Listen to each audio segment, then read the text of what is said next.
so we have roll call. Roll call. Commissioner Moore, Here. Commissioner Fung, Present. Commissioner Takahashi, Here. Vice Chair Saxena, Chairperson Wong, Here. all present. Thank you. All right, cool. Well, before we begin today's critical discussion on objective standards, I'd like to take a moment to recognize the passing of someone very integral to the city. One of our former city managers, David Knapp. He passed away on June 19, 2019. While I did not interact with him in this capacity and personally, his impact on the city was wide felt and how he shaped Cupertino into the city that it is today. I'd like to take a moment to read his obituary, take a moment of silence, and hear comments from other members of the Planning Commission and staff that are here. But I want to say this was a special man. He shaped the Cupertino as we know it today. He was born on November 29, 1940, the son of an Episcopal minister and a church school headmistress in Harrison, New York. He grew up in San Antonio, Texas, where he met Kay Langston at the Church Youth Group in 1953. He graduated from Texas Military Institute and University of South in Sewanee, Tennessee. He went on to graduate school at the University of Texas, largely to be near Kay. He married his childhood sweetheart and best friend in 1963 and joined the U.S. Air Force that year after receiving his draft notice. He was assigned to bases all around the country and in Germany. His work involved developing systems of operations to counter the effects of jamming on radar defenses. After 7 years in the service, he resigned his commission, and he and Kay settled in San Diego, where their two sons, Stephen and Michael, were born. He then went to work for the city of San Diego and found his calling in city management. Serving as city manager in Boulder, Colorado, the town of Los Gatos, and here in Cupertino, and then lately in Highland Park, Illinois, he finally retired in 2014 and came back to the Bay Area in Los Gatos. David loved his church, his beloved wife, his sons, and their families, his work and the people he worked with. He kept volunteering for nonprofits, traveling, classical music, and reading. He took his baptismal oath to strive for justice and peace and respect the dignity of every human being very seriously. He's survived by his wife of 55 years, Kay, son Stephen, wife Laura, and grandsons Langston and Lackland, son Michael, Michael's wife Sarah, and grandson Tyler and granddaughter Evelyn, his brother Peter and sister Edith Clark, and beloved nieces and nephews. And there's a thanks there to the skilled nursing and oncology staff at Stanford Cancer Center. So memorial services for David, if you know him, will be on Saturday, June 29th at 2 p.m. at St. Andrew's Episcopal Church on Saratoga Avenue in Saratoga. Instead of flowers, please donate them. He wishes that people donate those flowers and donations to the Episcopal Relief and Development or St. Andrew's Episcopal Church and School in Saratoga. Let's take a quick moment of silence, and then we'll hear from our planning commissioners.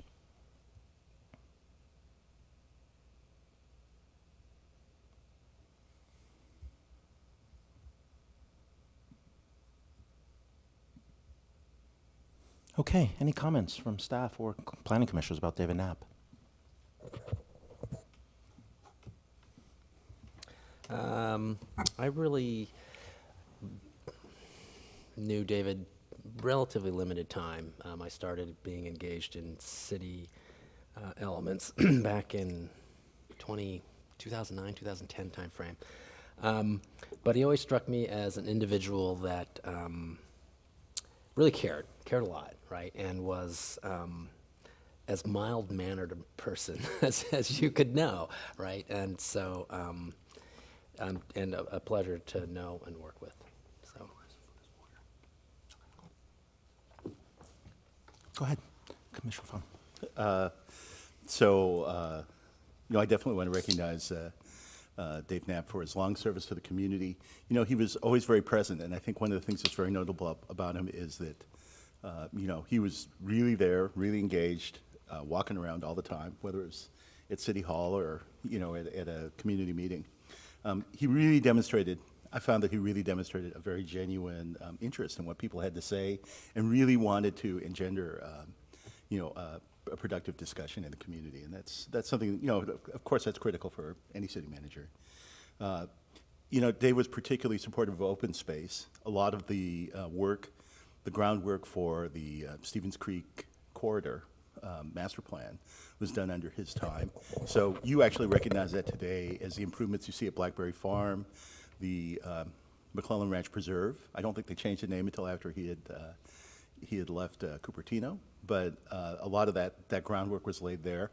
And I actually serve on the board of directors of Friends of Deer Hollow Farm, which is that heritage farm in Rancho San Antonio. And he actually had showed us a lot of, this is part of my time on the board there, but he had provided a lot of support to the Friends of Deer Hollow, the fundraising organization. There was a time during the recession when the budget impact was very serious in Mountain View. They provide a big chunk of the funding for operating that farm. And Dave actually gave a lot of very positive input to the board members at that time about things that we could do to try to backfill for those lost dollars. And that's very instrumental as to why that Deer Hollow Farm is still operating today. And I just want to say, we've been fortunate to have a lot of great staff members here. And I really think that even among all those great people, Dave really stands out and really distinguished himself.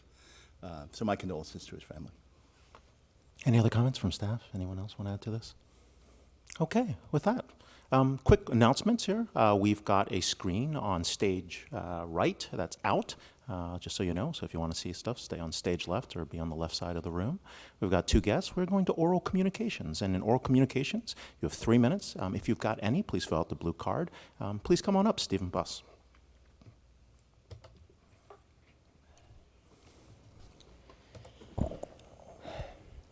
Good evening, Commissioners.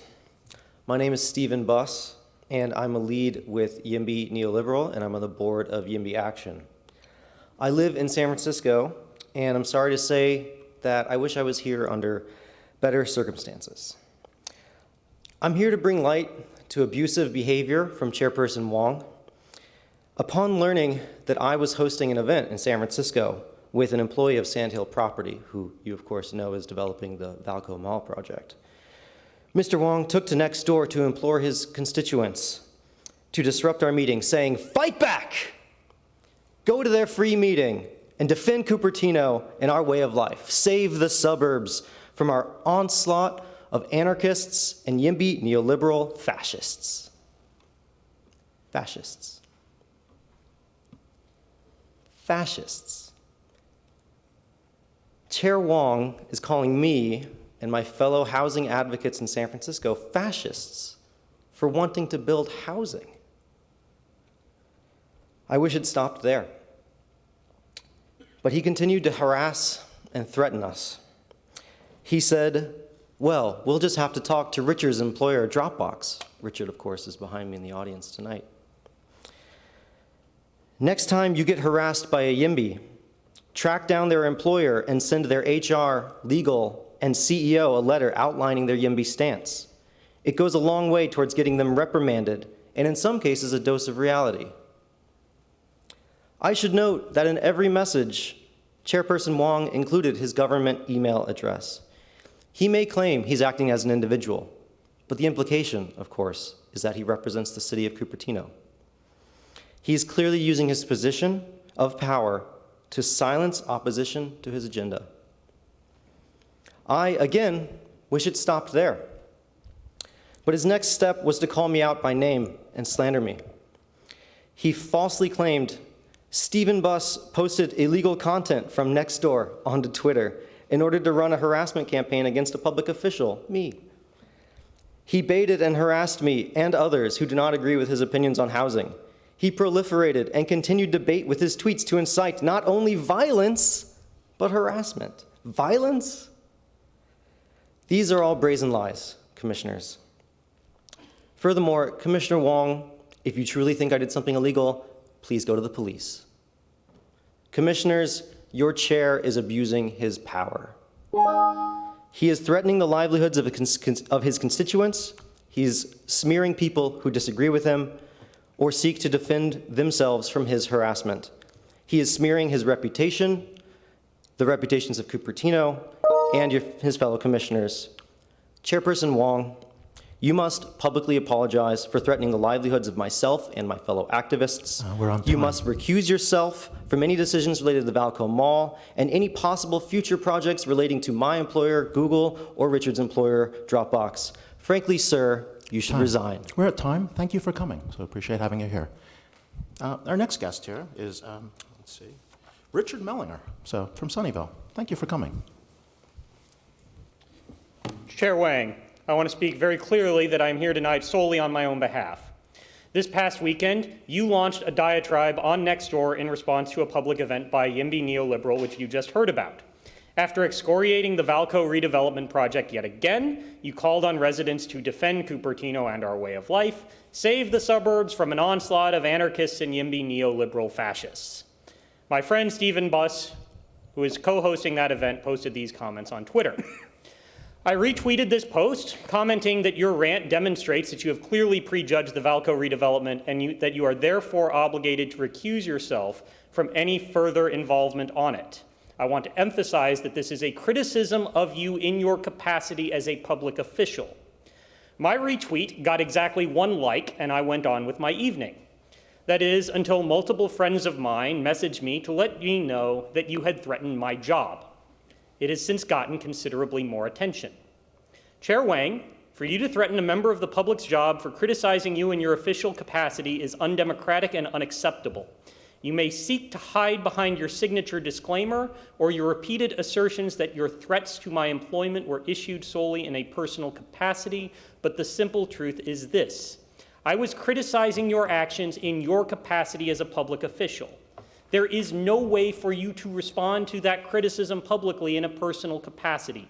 Any response is inherently in your public capacity, even if it does not represent the city.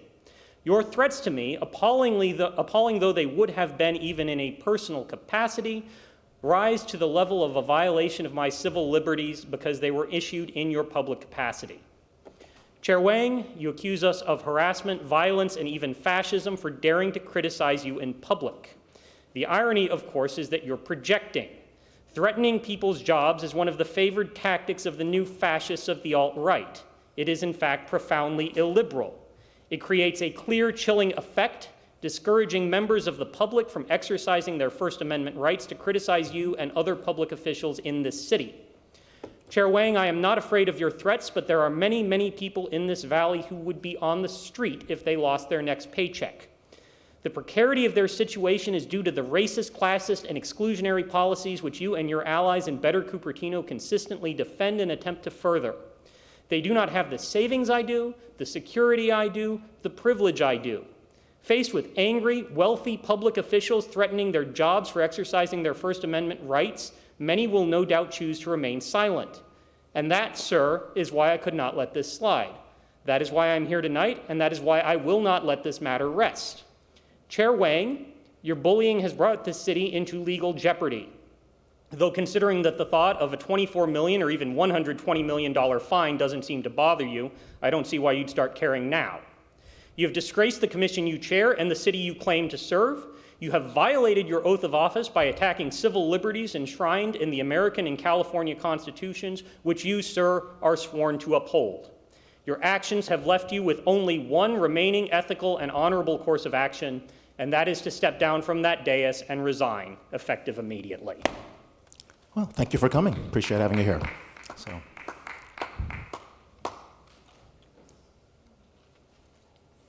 Okay, well, not seeing any other open communications, we'll move to anything on written communications. Do we have anything there? We actually have to do the minutes. Yeah, and we do approval minutes as well, so. You got a motion? Yeah, I'll move that we approve the minutes as adopted, or as presented. I second. Okay, all in favor of having minutes? Any discussion, actually? Okay.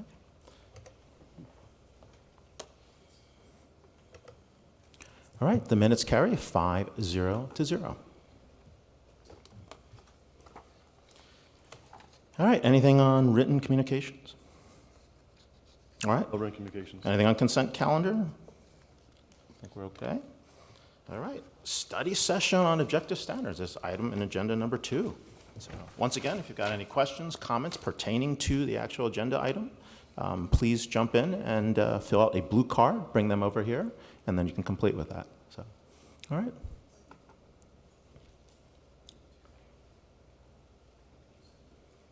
Good evening, Commissioners. I can provide a brief explanation of tonight's agenda item, which is basically laid out in the staff report we prepared. As you all know, the Council has directed staff and the Commission to review the city's existing general plan and zoning policies and standards to ensure that there are no gaps or other holes that would enable a large project to come to the city with limited discretionary review. So we undertook that review process in the city attorney's office with coordination from staff and prepared the attachments to the staff report. You'll note that attachment 1 sets out a phase 1 of the project, whereby we looked at various standards in the general plan and zoning policies to ensure that they laid out setbacks and height requirements and other objective standards that can be utilized in the project review process. These are largely undertakings that can be done in a short amount of time, and we urge you to consider them for near-term adoption. You're welcome to provide any comments you might have tonight or recommendations based on the proposed approach that we've provided on the right-hand side of that attachment. There's a second attachment, I think labeled attachment 3 to the staff report, which includes all of your recommendations from the past meeting we held on policies the city could consider moving forward. Those are somewhat longer-term endeavors. Not all of them are things that could be worked on immediately by staff and by the attorney's office. Nonetheless, we do appreciate your input on those items. And you might note that on page 2 of the staff report, we've laid out a couple questions, I think 3 questions, as a framework for the discussion tonight. You're welcome to answer those questions in your discussion. You're not confined by them. And we look forward to your comments and questions. Thank you. I appreciate that. As a team, let's, since we're in the spirit of or the way we do our discussions, would it make sense if we just go by each item and then see if we have comments and get to that? And I think that might be the easiest way. And then if we've got any areas of dissent, we can actually debate and discuss those, and see what we can move together in one collective package. And then anything we have disagreements on, have a discussion at that point.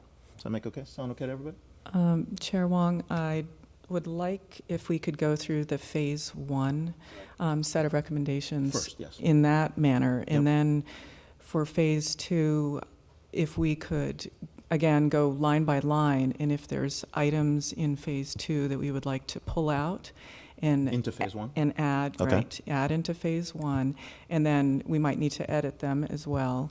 And then, because one of the suggestions in their summary of questions is to the prioritization. So after we've pulled out the items from phase 2 into phase 1, we can then prioritize the remainder of the phase 2 items. What do you think about that?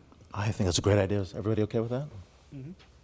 Well, I'm curious if staff has any comment. If these were divided by the bandwidth that the staff had to prepare them, then moving things from phase 2 to phase 1 would that present a problem?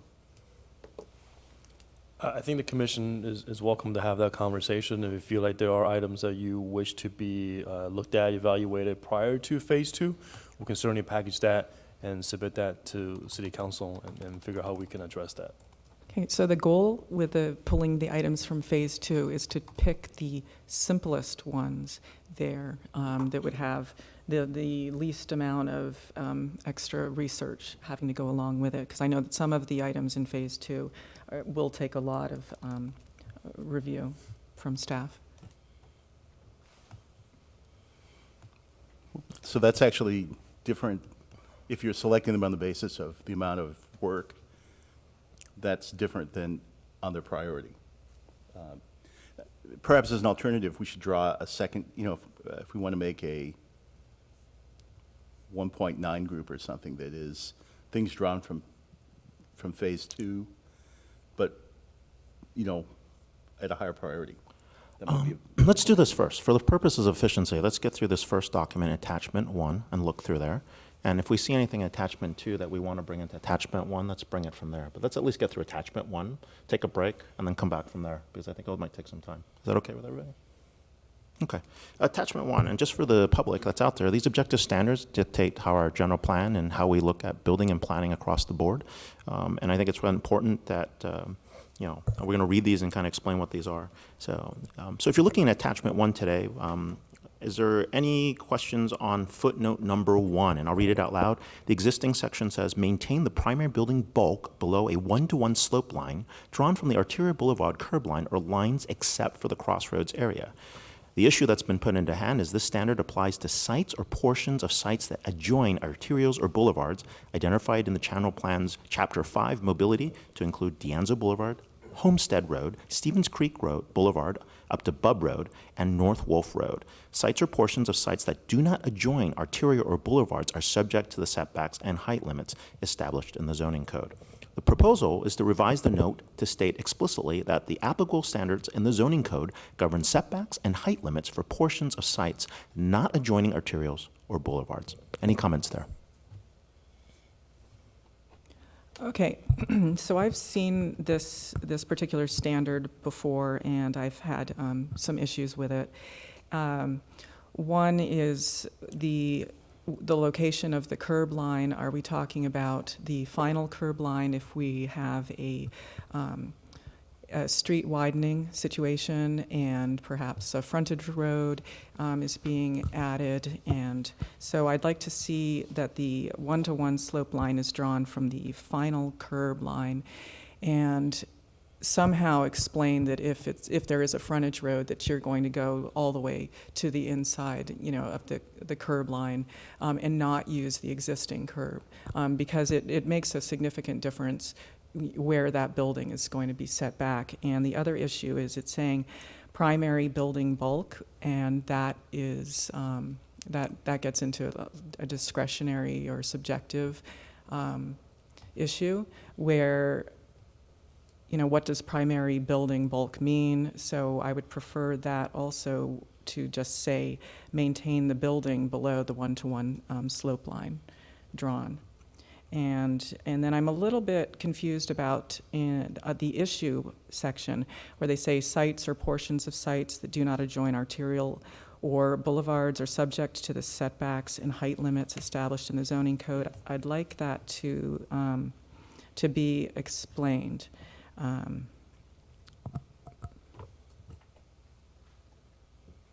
Is that to staff or is that just in general? Okay. Okay.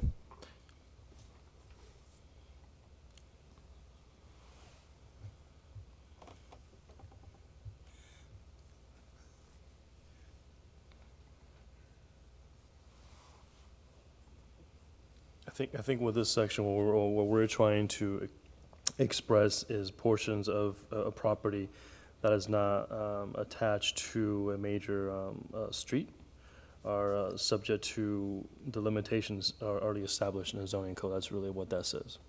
Okay, so if we're looking at a planned development and part of that site is adjacent to an arterial, so part of that site will be subject to the 1-to-1 setback, but if there's another street going through that property, which is not an arterial, and we're talking about a planned development, then there is no setback. Theoretically speaking, yeah. And that would be the normal situation for any P development, right? That the how do I want to say it? Terms of approval would set things like internal setback. Correct. Okay, so can this be altered so that the portions of sites that don't adjoin arterial or boulevards are subject to, at minimum, the 1-to-1 setback of the rest of the site? That's for the commission to discuss and It's up for us to provide determine. direction. To determine. So I think that misses the point of a P development. You're saying that there will be certain functions happening, in the specific zone, and that the decision about the characteristics of the things that are within that P zone, are subject to the building code for the elements, and subject to the the approval at the the approval terms of creating the P zone. Well, what this requirement, the one-to-one slope setback requirement, would effectively do is along the major arterials, you would have the building setback, and then if we don't also if we're not consistent with that setback on the streets which are not arterials, you can then end up basically with a canyon effect, which is not in keeping with what the rest of the site would be looking like. And I don't think that is the intention of having the one-to-one setback. So I don't like the inconsistency. So, Commissioner Moore, for my understanding, what this means is you could, in principle, have a PUD and have a frontage road, and just having the frontage road will allow you to bypass the one-to-one requirements.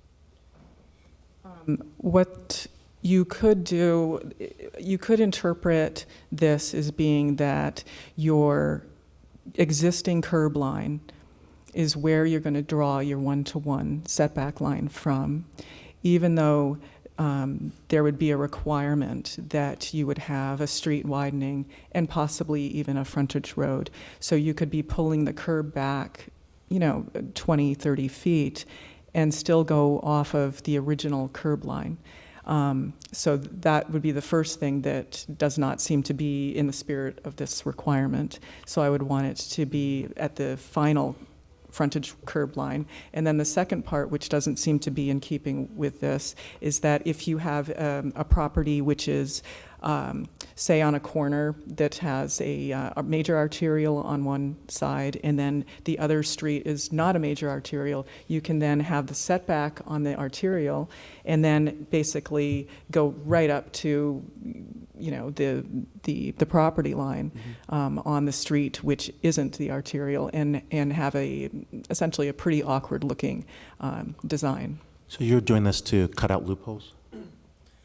Well, two things. You can cut out the loopholes for the first part, and then be concerned about the aesthetics, creating the canyon effect where you've basically got, you could go have 7 stories right up against the sidewalk, basically. Yeah, I think Commissioner Takas? Okay.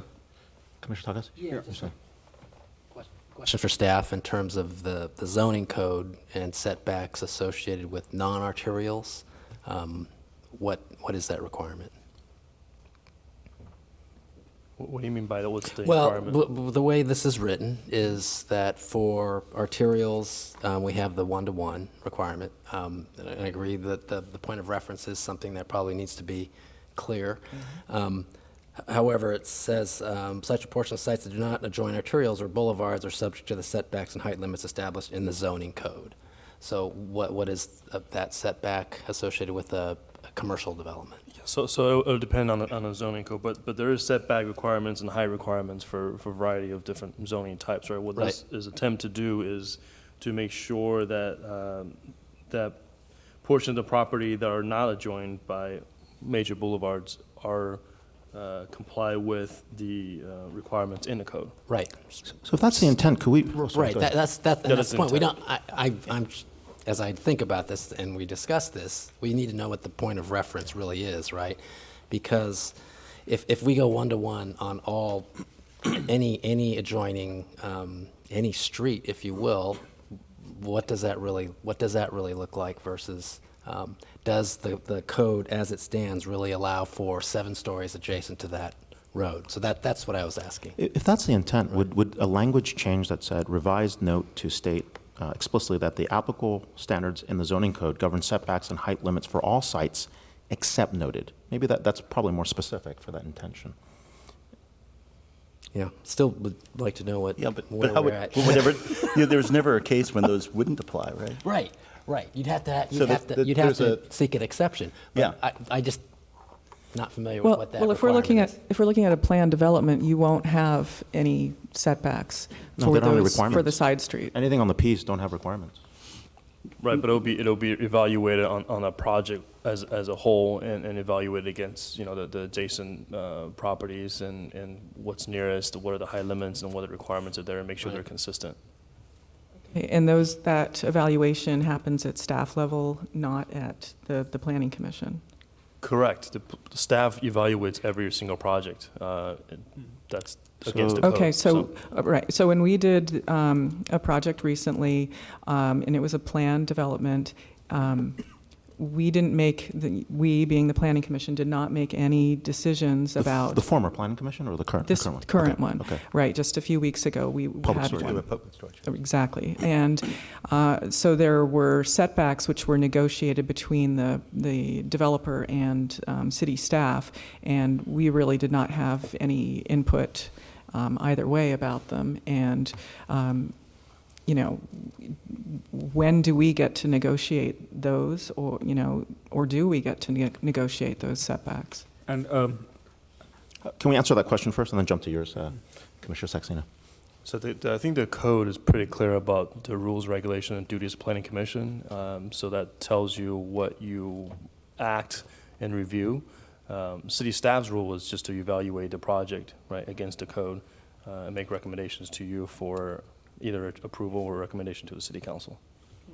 Okay, so if it came to us, a project with certain setbacks which had been negotiated, and we did not like those setbacks, how could that be, you know, remedied?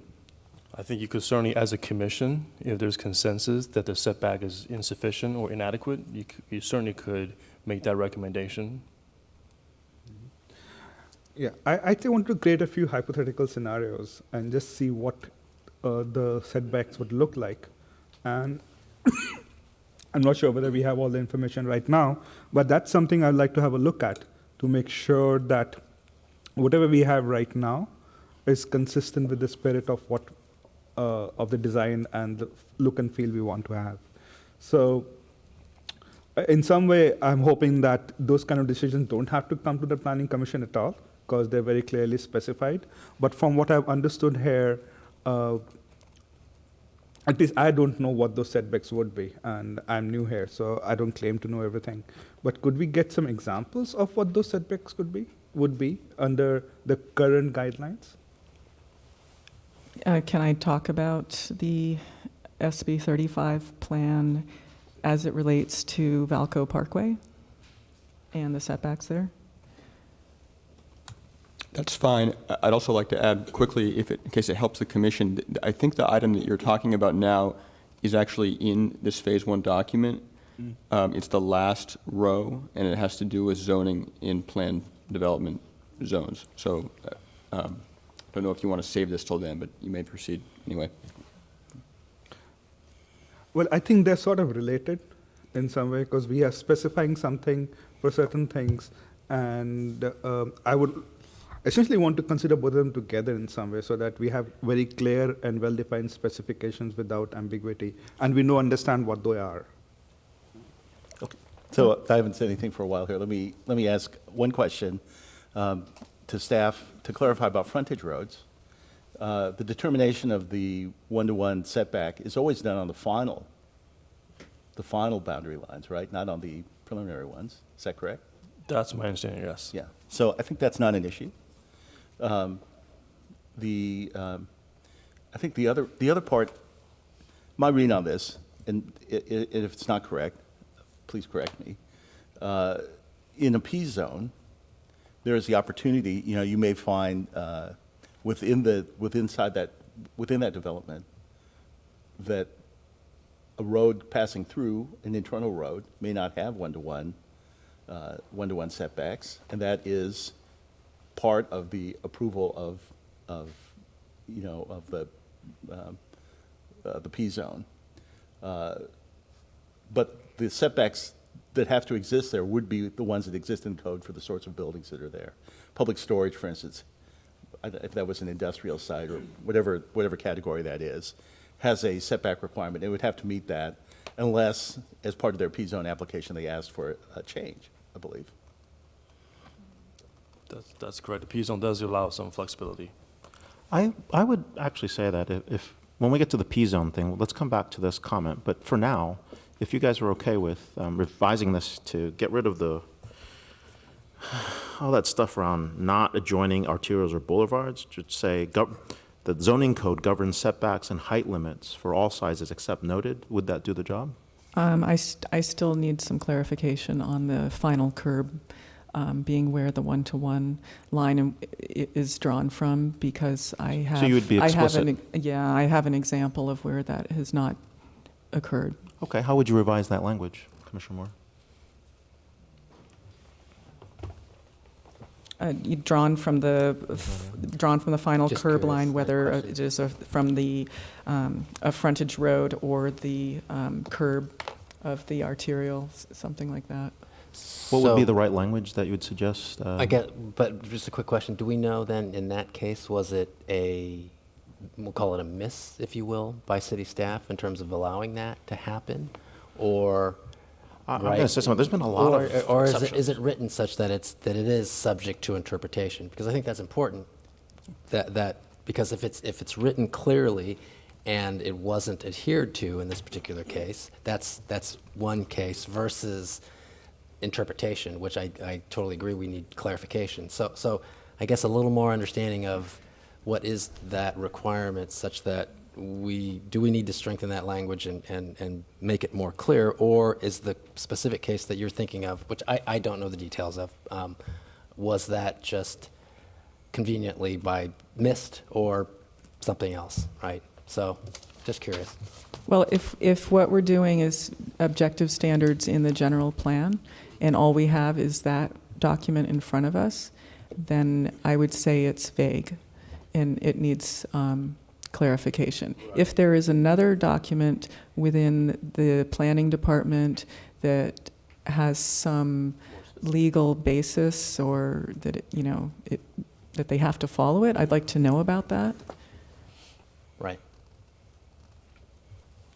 So it sounds like what you're saying, it should be at the curb line or property line, whichever is more restrictive. No? No. Go on, Jibber. No, at the final curb line, final and curb if you're line. using a frontage You mean the road. final curb line. Uh-huh. Okay. Right. So Right, can we revise and that? that speaks to Alan's question, if there is a case in some plan, any plan, where it was not drawn from the final curb line, or it was taken from the original curb line rather than the final, then the question is, was that a error in processing, or is that a interpretation Right. that you want to try to address? Right.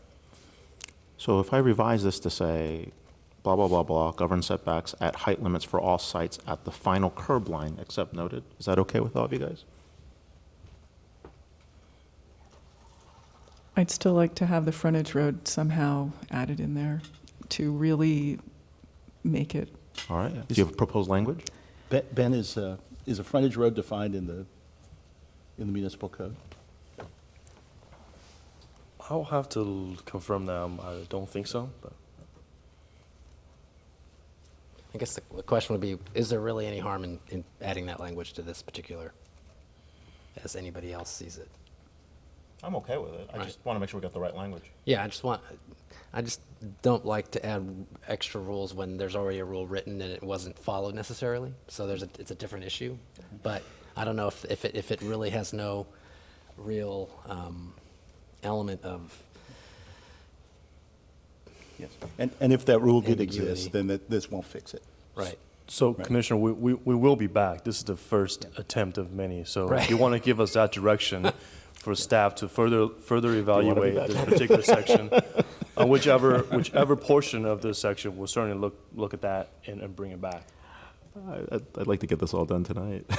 Well, okay, so how about you just say the curb line that is closest to the building? Development, building. Okay, final language is here, unless you got a comment? Revised note to state explicitly Yeah, that the applicable standards in the zoning code govern setbacks and height limits for all sites at the final curb line closest to the building, except noted. Proposed Right. building? yeah. Hey, it's on the fly. Welcome to This open is government. all- Well, everything here is a proposal, right? Right. Otherwise, you wouldn't be, so that's really not necessary. I don't think so. Okay, you guys all agree with this? Can we agree on consent on revised note to state explicitly that the applicable standards in the zoning code govern setbacks and height limits for all sites at the final curb line closest to the building, except noted? That's the final reading here. Is okay with this? And in the event that you change your mind later, just let me know. We'll move to the next one. Be accept as noted. Except probably. as noted. And I also would like to make clear that the language in the proposed column is not verbatim language that we're proposing. This is, Oh, I thought it was, sorry. Oh. no, that's why it's not in quotation marks. So these are concepts that the staff is putting forward right now.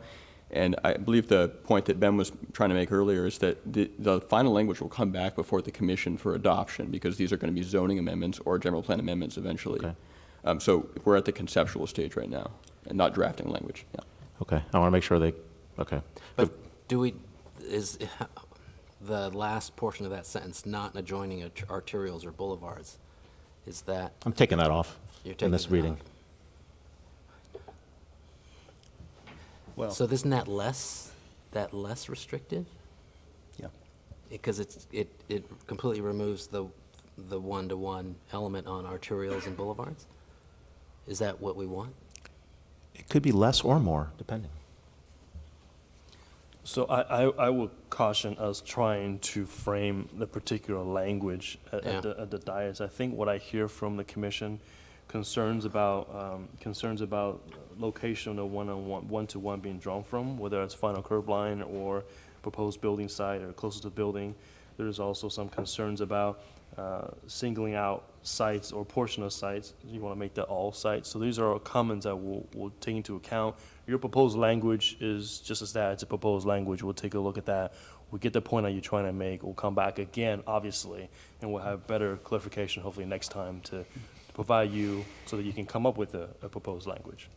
Just from a schedule perspective, if we come back again on July 9th, right, to approve that language, it gets to council July 16th.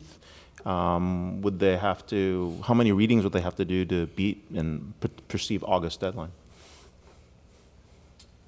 Well, the current plan outlined in the staff report is that after your recommendations today, it goes to council, and then based on council's guidance, then draft language would be proposed to the commission, and then So how many meetings is that before we're done is what I'm trying to get I to. would need a calendar in front of me, which I don't have, but Okay, and while you're looking at that, let's see if anyone else has Okay. any other comments. So is this going to end up being an ordinance or a resolution Yeah. for city council? well, we are considering general plan amendments, or putting them before you, and zoning changes. So zoning change would be an ordinance, and a GPA is typically done by a legislative action or resolution. So, Resolution. yeah. Okay, so the ordinances would need 2 readings, is that right? And one Typically, reading yes. on the, okay. It'd be better if we got this done soon. That's given all the housing bills that are ahead of us. So actually, just for more clarification from staff here, what curb lines would you, what curb lines exist that are not arterial or boulevard? I'm sorry, you're going to have to ask that again. I'm curious what other, if this, there's verbiage in here that directs us toward arterial and boulevard, or if this is from the, from the footnote. Yeah, the existing footnote, correct. So, and that is drawn in contrast to, other surface streets, is that? Correct. Okay. So like, So I think that actually speaks to the question about Right. the change in wording that removed arterial and boulevard. Right. Had a issue there where it was extending that to surface streets or non-arterial, non-boulevard streets. So I'd be careful about that, although I think that generally would have applied anywhere here. well, the example I'm thinking of is like Santana Row. If we think about some of the adjacent smaller streets, and those, if those required one-to-one, it would dramatically change the look of that development. And given, how that particular street is defined, and how much traffic it carries, I think would weigh into that. Santana but Row it- in San Jose, right? Yes, Okay. yes, Just make sure. exactly. And given it's developed specifically inside the project itself, it seems like it needs to be weighed and assessed as the project as a whole in terms of the look and feel that project is after. That was my point in terms of if you did one-to-one everywhere, then you have pyramids everywhere, right? I mean, that's essentially what you're going to create. Well, we want to get away from the stepped look, that pyramid effect that you're describing. Right. So it's So a if it- set- it's a Come see the setback. pyramids of Cupertino. But see, if it were one-to-one on any adjacent street and it's a square block, you're gonna essentially have a pyramid, right? Oh, okay, so let's just imagine you were going to build something on Stevens Creek and Stelling, and Stevens Right. Creek being the arterial and Stelling not being the arterial. Wouldn't Stelling be considered an arterial? Stelling is Yeah. also an arterial, but- Stelling is but we definitely an understand. Would it? arterial. Okay, so Yes. let's find something with less traffic on it. Say we're looking at Wolf and Valco Parkway. Would you want Valco Parkway to have a Those are both one-to-one? arterial Yeah, as I well. think those- Falco Parkway isn't, but Wolf. But it's not labeled in the there's a map in the general plan, and it's not It's labeled. not arterial on the map, in this map. It's surprising that it's not an arterial. It wouldn't be the definition of an arterial. Because it's for the city. connecting, We should probably pull that map up. Connecting Tantau Yeah. and Wolf. yeah, my I think maybe the example would be Stevens Creek and Mary heading toward the bridge. Now, Mary is clearly, Stevens well, I Creek don't know. and Mary, It- because Mary Because dead it's a ends. dead end, it Dead can't be end. an arterial, Right. It's a right? dead end. Well, you can get through. You can get through. You can get through. No, people get through. People go through the neighborhood. My neighborhood, but you know. Sorry to hear. No, but on a serious note, right? I mean, I think what we're trying to do here is take back a little bit of control in terms of what's seen and be a little more explicit as to what the setbacks are. I would assume that, you know, exceptions and exemptions will be granted as needed if we really Right, want but it pyramids. comes down to go ahead. So for the case of Santana Row, the way I would envision that being is that, you know, Santana Row is an example of something that would be a P-zone. The setbacks by default from the outside, exterior to the P-zone, would all be, you know, Right. Winchester conforming, you and know, Stevens Creek. That would be whatever it is, whatever their thing is. Yeah. The internal streets, whether those are private or whatever, that's actually, As I think, believe that would be project something. specific. Project specific. Right. Although it has a default. And so the interesting question is, what is the default? That default would be what comes from the current municipal code, Right. right, which may or may not be one-to-one. And then, of course, if you wanted to build Santana Row, the applicant could come and say, I would like to have I a need to take 5-to-1. exception, yeah. I'd like to have a 5-to-1 exception, right? And that P-zone, internal to the P-zone, that would be something that the council could approve.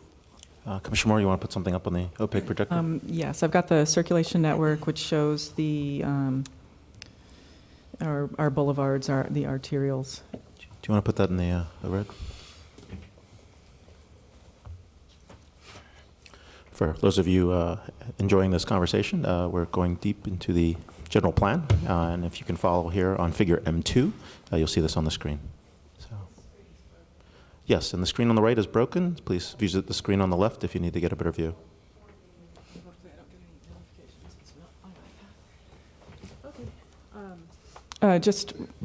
Well, it's pretty clear.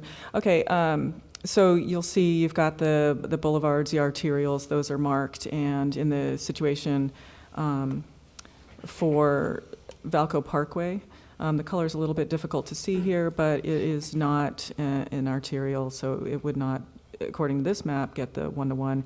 And I can't really tell with Stelling, but it looks like it would have a double, you would need a double line to indicate that it's the Right, I boulevard. guess, what's the definition of major collectors? Is a major collector an arterial? No. Not on the, Well, not here, but also not in general. Well, I mean, yeah. I mean, in the definition, it's saying boulevards and arterial are the same thing. Is that the intent?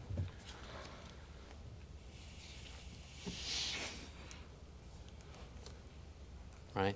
Boulevards, arterials. I mean, boulevards, I think of De Anza and Stevens Creek as boulevards. Boulevard has a median in the center, right? I mean, otherwise, the expected flow is probably similar. Right. But if you ask VTA what an arterial is and where they're running lines, Sure. Stelling is a VTA line. Yeah. So I think, to your point, Commissioner Moore, probably even that map needs a little attention in terms of definitions to be more clear, right? Okay, could you be more specific about what that map Well, means? that map is saying a boulevard is an arterial, and that's it, right? So therefore, there are no real either the two boulevards are arterials or there are only boulevards, right? So there are not boulevards and arterials. And so what is is a major collector an arterial? That's I think the point of definition that needs to be discussed and or made, because it's not clear. It's not clear is the point. Yeah, I think that's the essence of a lot of stuff. Yeah. We're trying to make it clear. How can we make it clear? So for the commission, I understand that the intent for this item number 1 on our list tonight is to make it more strict, right? More explicit, not necessarily explicit? strict. More Okay. explicit. Less ambiguous, I think is. Right, so we'll take that direction unless you want to go into the weeds of the discussion. as that I want to first go item. back to how many meetings are we to passing this and what this timetable looks like? Because some things I don't want to push out to another meeting if we're going to miss an impact to any other housing laws that might hit us. Yeah, so anything right now based on the calendar is just an estimate, obviously.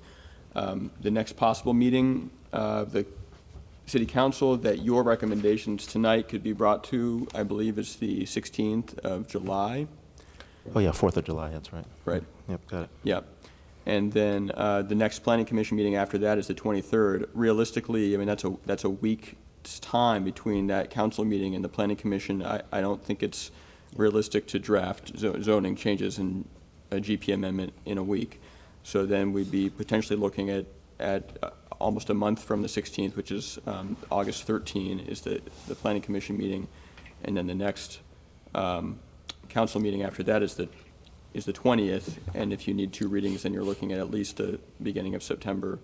And that's a very, I think, aggressive timeline here. Are we allowed to have special meetings in Oh, yeah. order to move this along quicker? I think we may need to have some special meetings to move this along. We're basically up against, say, August deadline here. And I think council would probably, not speaking for council, but I would assume that they're in agreement that this needs to move faster. So let's keep going. Let's May I add one item to this? So since we've looked at these other streets, I would suggest adding to footnote 1, add in avenues, parentheses, major collectors, and avenues, parentheses, minor collectors to the language on footnote 1, and just group them all in together for now, or at least put that in as a suggestion, so that they can determine how much traffic is actually on those streets. It may actually make sense to go the other direction and then add the chart to the, to the list of things for revision, rather than, so that you unify the things that it is that, I don't want to say that. You're looking for roads of above a certain level of impact, and we probably should make sure that list is correct. Stelling is an interesting question. Yeah. Well, you seem to think that the Valco Parkway should have counted as an arterial, and interestingly enough, Tantau, which has a lot of traffic now, is considered an avenue, major collector, but not a boulevard arterial. So I think if I were to follow what you're saying, it would make it less restrictive, and I'm suggesting pull these other types of collectors into the definition, into the footnote for, along with arterial boulevards. I think I'm actually saying something different. I think that the map that we're looking at, this identifying arterials, is accurate as of 2013 when it was going in, right? And that actually may be the thing that, if there's a question about is Valco Parkway is an arterial, is it a collector, that should probably just be rectified, and then from that I think the wording will should become clear. You could do it that way. I think it might be easier at first to just pull them in and just make the assumption that traffic has increased that much and that they do meet the definition, and then go back and do some more studying. Yeah, see, the reason you want to do that analysis is, because you'll have a discussion then about Stelling or some other Right. small road, and it isn't clear, you know, if the naming of the roads is not uniform, then it would be very difficult. You're going to you'll have to have many, many exceptions to pick up the Right. roads that, you know, that reflect the current state, and that too will not carry forward into the future. So I would do it that way. So if we're trying to be more restrictive, my suggestion is kind of a quick and simple way to do that. How would you read that? And I don't know, I guess to say all of those minor and major collectors become arterials does need to be further assessed, as opposed to a global statement that they are all arterials, because I think there's differences. And if we create a highly restrictive element, then I don't know. It's this balance with regard to really how many projects are on, how many pieces of land are actually on those that have potential to be developed. You could overlay that, and also. There are also defaults for each Right. for each category of road, every surface street at every level. There is a default. It is Right. unlikely that the default is for a building that is more than 1-to-1. So it's not clear why you would want it. I mean, you know, it's interesting. I believe it's possible that the boulevard and arterial thing exists because there were examples where there was a higher slope allowed on those roads. That may be. And I would not discount future parcel consolidation and developments happening, even if we don't see them coming now. So while we're at it, let's try to get it clearly defined. Commissioner Moore? I'd like to just quickly read off which ones were considered avenues. You've got Foothill from Homestead to Stevens Creek Boulevard, Stevens Creek Boulevard from Foothill to Bubb Road from Stevens Creek to McClellan, and pretty much all of Bollinger. Yes, all of Bollinger, and Miller from Stevens Creek Boulevard down to Bollinger, and Tantau between Homestead and Stevens Creek Boulevard. And I missed one, which was Stelling, Homestead to Stevens Creek Boulevard. And it sounds like we kind of agree that all of those should be Arterials. considered. Given right. what So Apple why don't did we to just limit take the- traffic on Tantau, I don't even know if that considers anymore either. Given the limits on what Apple did to Tantau, I don't even know if that is considered arterial. It's so restrictive. Well, I think if you're looking at the amount of traffic which is on it now, and that they had to do a TDM plan for it, I think that's kind of, it's signaling to us that that is indeed an arterial, just due to the amount of traffic there. Anyway, so my suggestion is if you're not ready to take the major collectors and the minor collectors and add them both in, I think we do have some agreement that avenues, the major collectors, should be moved into the footnote 1 arterial boulevard curb line statement. Are Any we disagreement? okay with that? I think we're all okay with that. Yeah, I don't have a problem with that. And then maybe that's actually a phase 2 item then to update that map. Yeah. All right, we moving on? Yeah, let's move to footnote number 2, but let's agree that on phase 1, it's, how would you read this? Just so we have some reading so that our acting director of planning has a good understanding of where we're headed. You want to go? So the first issue was the existing statement said maintain the primary building bulk. We want to just have that be maintain the building below a 1-to-1 slope line drawn from the arterial / boulevard, comma, avenue / major collector, curb line or lines, except for the crossroads area and something, the indicator that we have about whether it's frontage road or arterial, you already had some previous language about that to try to clean up.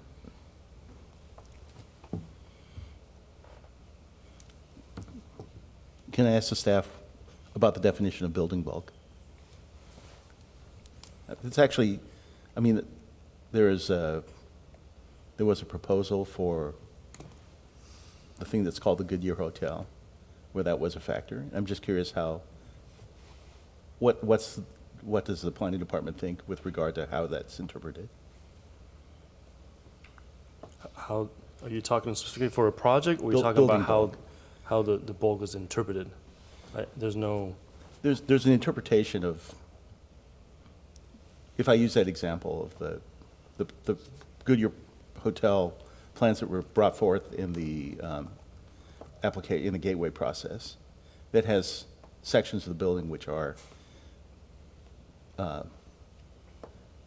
the center section of the building is behind the slope line, the sides of the building are not. And I'm just curious how that interpretation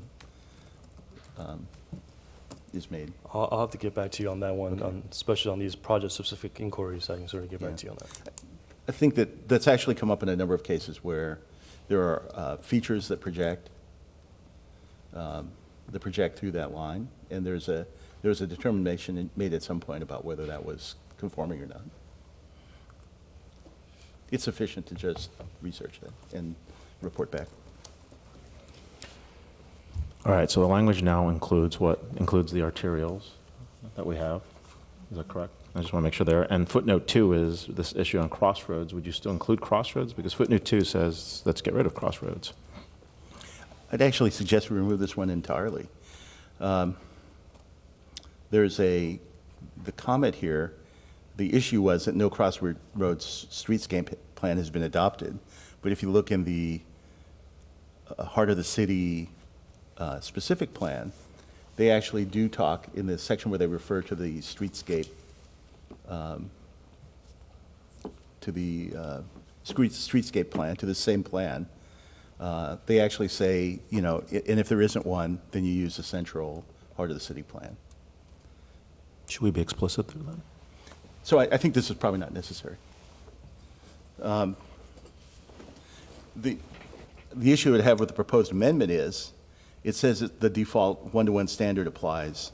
I'm not sure what the standard is. It's interesting, the streetscape standard for central heart of the city doesn't specify a slope.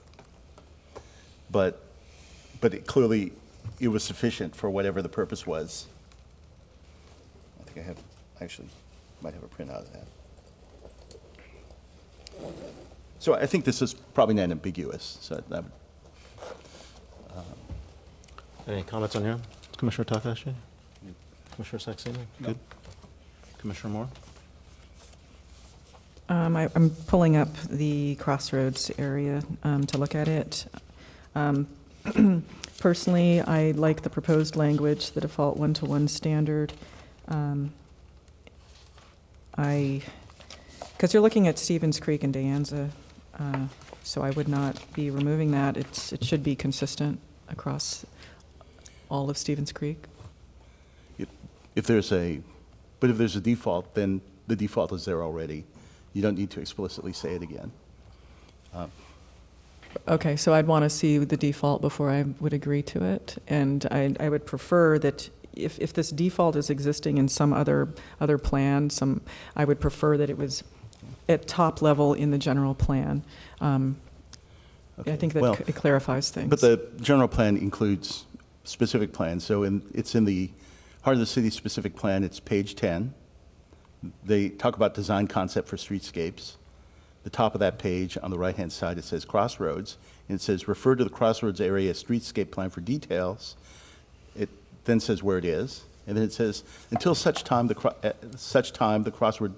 Crossroads area plan is adopted, development should comply with the requirements for Central Stevens Creek Boulevard, and then that's the next section there. So it's defined, it's fully defined. What are you reading from, Commissioner This Fong? is from the heart of the city specific plan. Okay.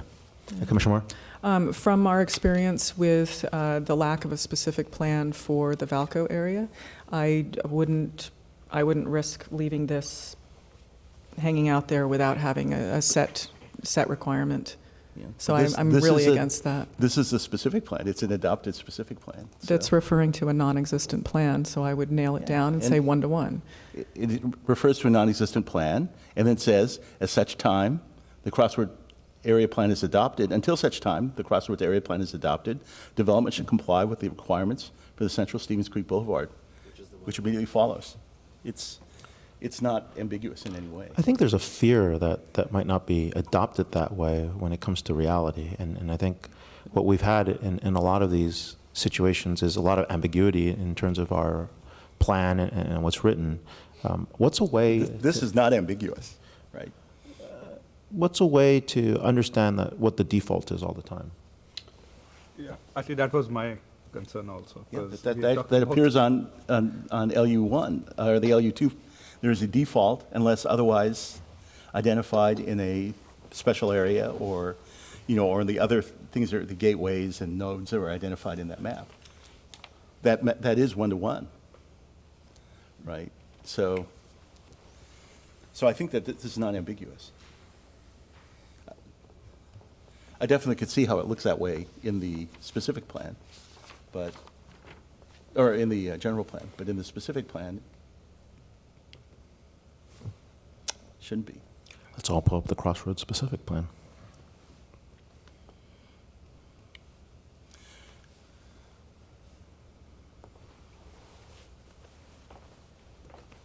So is the commission concerned with the designation of the word default, or are you concerned about adding the 1-to-1 to the proposal?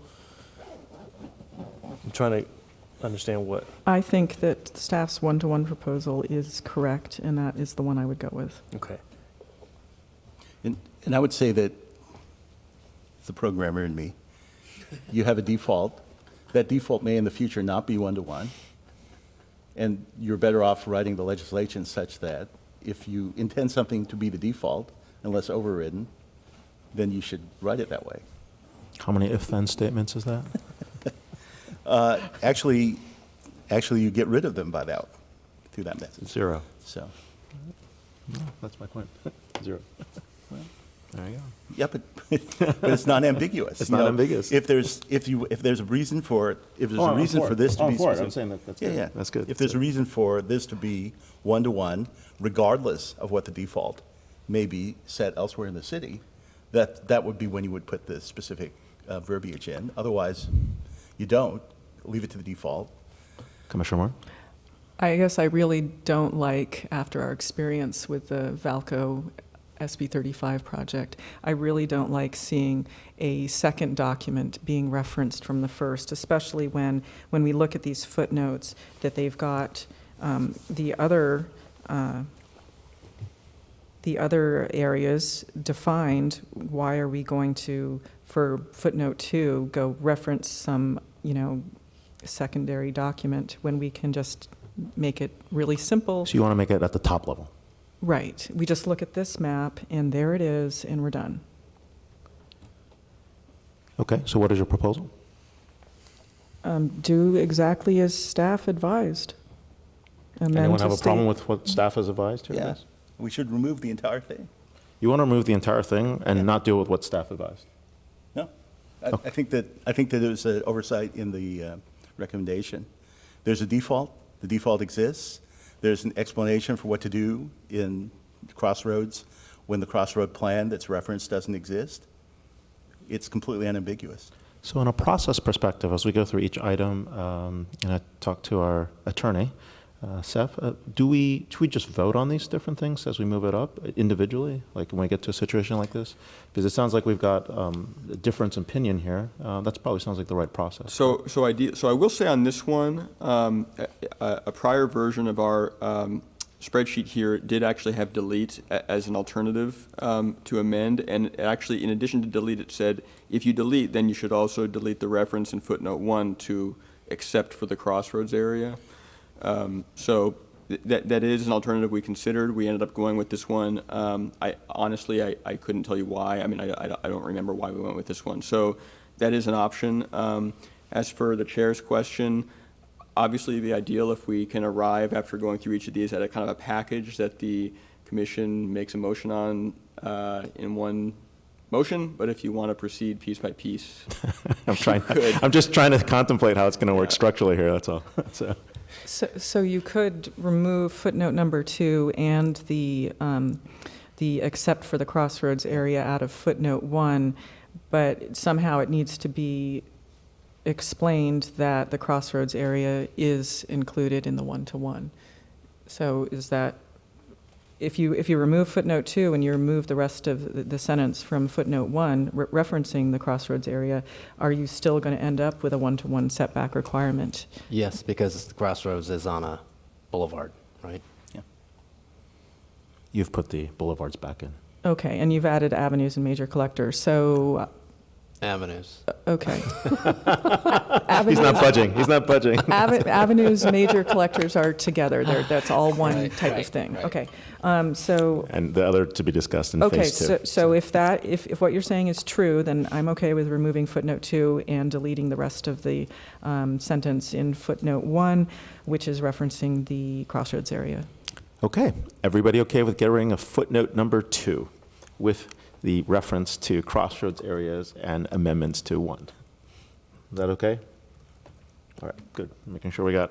Let's go to footnote number 3, and this is a complicated one. So, footnote 3 reads, for projects adjacent to residential areas, heights and setbacks adjacent to residential areas will be determined during project review.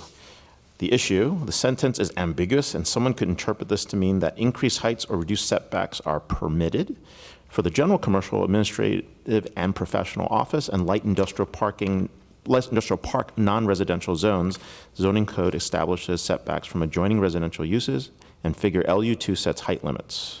For areas of the city where a specific plan or an area plan has been adopted, there are established setbacks, including those from residential neighborhoods. For example, Heart of the City specific plan and the Saratoga-Sunnyvale zoning plan establish setbacks from adjacent residential development, while the South De Anza and North De Anza conceptual zoning plans include large landscape setback requirements from adjoining properties. However, if a mixed-use project is proposed in a planned development zoning district where a specific plan or an area plan has not been adopted, for example, North De Anza, while there are minimum landscape setbacks for the surface parking lots, Code Chapter 19.124, that may be applied, there are none for the buildings. This could impact the western section of the North Blaney neighborhood, abutting Apple's Infinite Loop and Mariani campus. And so the proposal, and there's multiple parts of this proposal, so I'm just going to go through A first. Amend to clarify that where a specific plan or an area plan has been adopted, there are established maximum heights and minimum setbacks from residential neighborhoods, and also state that reduced heights or increased setbacks adjacent to single-family residential areas may be required, which could only be determined during project review. So I'm going to stop here on A, because I'm sure we're going to have a lot of discussion here. A? Anyone else? Everyone okay with A? No, I'd get rid of the second half of that.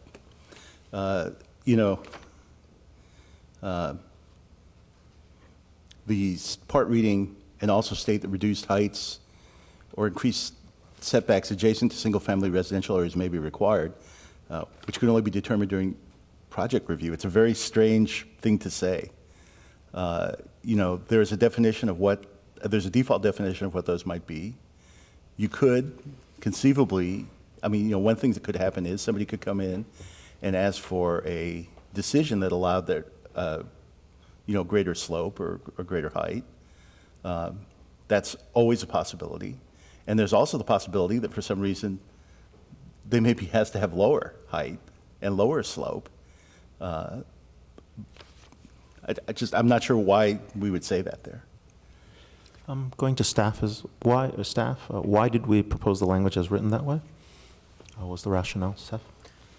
So hopefully this gets at Commissioner Fung's comment, but I think the way it's written is such that there would be an objective standard regarding the maximum height and minimum setback for those areas, but a sort of, I'm going to call it a discretionary process would apply only if you wanted to reduce the height. There would be no opportunity to increase the height over the maximum. And the whole point of this exercise, as I understand, is to set objective standards for maximum heights and minimum setbacks. So this is not creating a discretionary process for exceeding limits. This is doing the opposite. But you look like your question was something different, perhaps. Well, so if I were making an application here, and there is a standard that it says something, whatever it says, I'm not sure what that the second part of that statement is saying. It's telling me, although there is a standard, it may be lower than that, which is extremely unclear. And that's fine if the commission decides it does not like that part of the sentence. That's fine. The clarity being provided here, at least our intent, was to establish an objective, non-negotiable maximum height and minimum setback. And our conclusion is that would apply as an objective standard, regardless of sort of a discretionary component of that allows you to get a lower height, but not a higher height. You wouldn't really get an exception for a lower. I mean, it's just compliant. No. If it's a lower height, it's compliant. You're saying that that's and possible to it's- get one, though. Right. That's understandable, but We're at not any gonna time- complain. At any time, if something is expressed as you can build only to this maximum, you always have the option not to build. I mean, you know. I take your point. Right. The Kimco Hotel is 6 inches shorter than the maximum allowable height. They don't need to have a discretionary approval to do that. Right? So I think that's why this is not necessary. Okay, and I, if.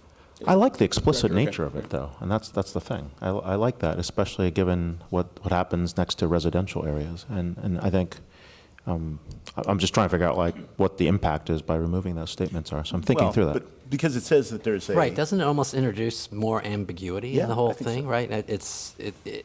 Is there a standard that by which a project should be first assessed with regard to what is that setback and maximum height?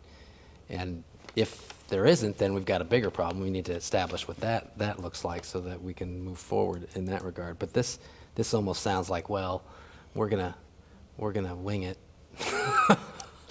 It's possible during Is that a program technical term review. No, the problem is it says, we tell you this is the maximum height, but during program review, we may tell you it's lower than that, which, you know, I think I Yeah, but understand is what that the more intent was. arbitrary?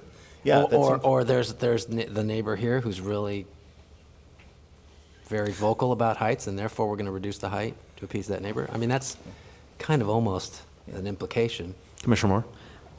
Okay, so you moved on to the second part of Proposal A. I had an issue with the first part, amend to clarify that where a specific plan or an area plan has been adopted, just stop there.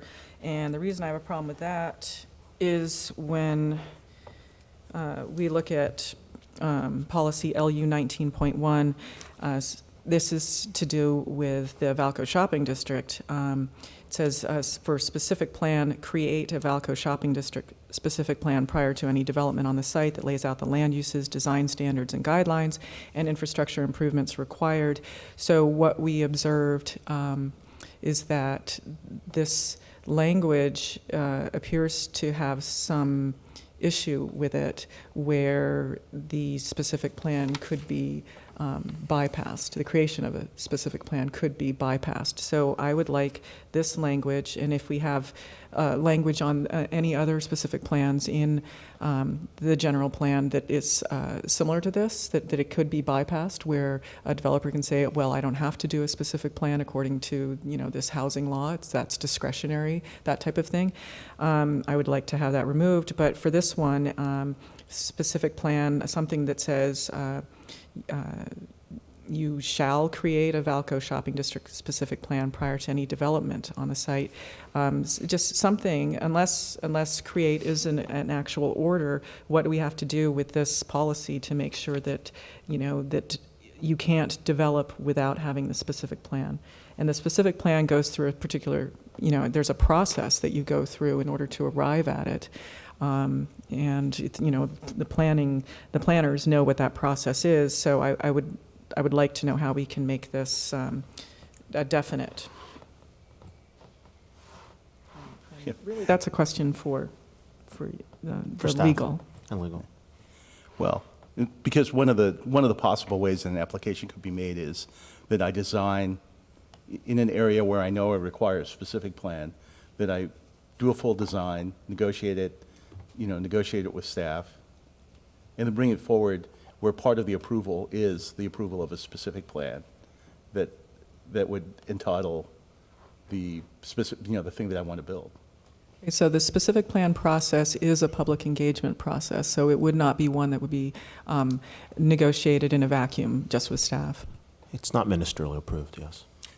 Yeah, but you can only approve that specific plan in a public hearing, which is the public process. So yeah. I think it's the issue it's when not, we it's have. not the most desirable thing, right? You want, in a perfect world, the specific plan is written ahead of time, maybe independent of anybody owning the site or having any intention, as an expression of what you'd like to see there. But, in this very specific case, I think it was very clear. There was a plan that said, you need to have a specific plan to set the details. That specific plan was going to come with the project, the project proposal, and that it was all going to come together. I think that the specific plans might make a nice study session, going over the legal requirements of how a specific plan is arrived at, and the requirements that it be consistent with a general plan. I think that's something that we could, perhaps do at another time. Okay, so for the purpose of this, where are we on footnote number 3, item A?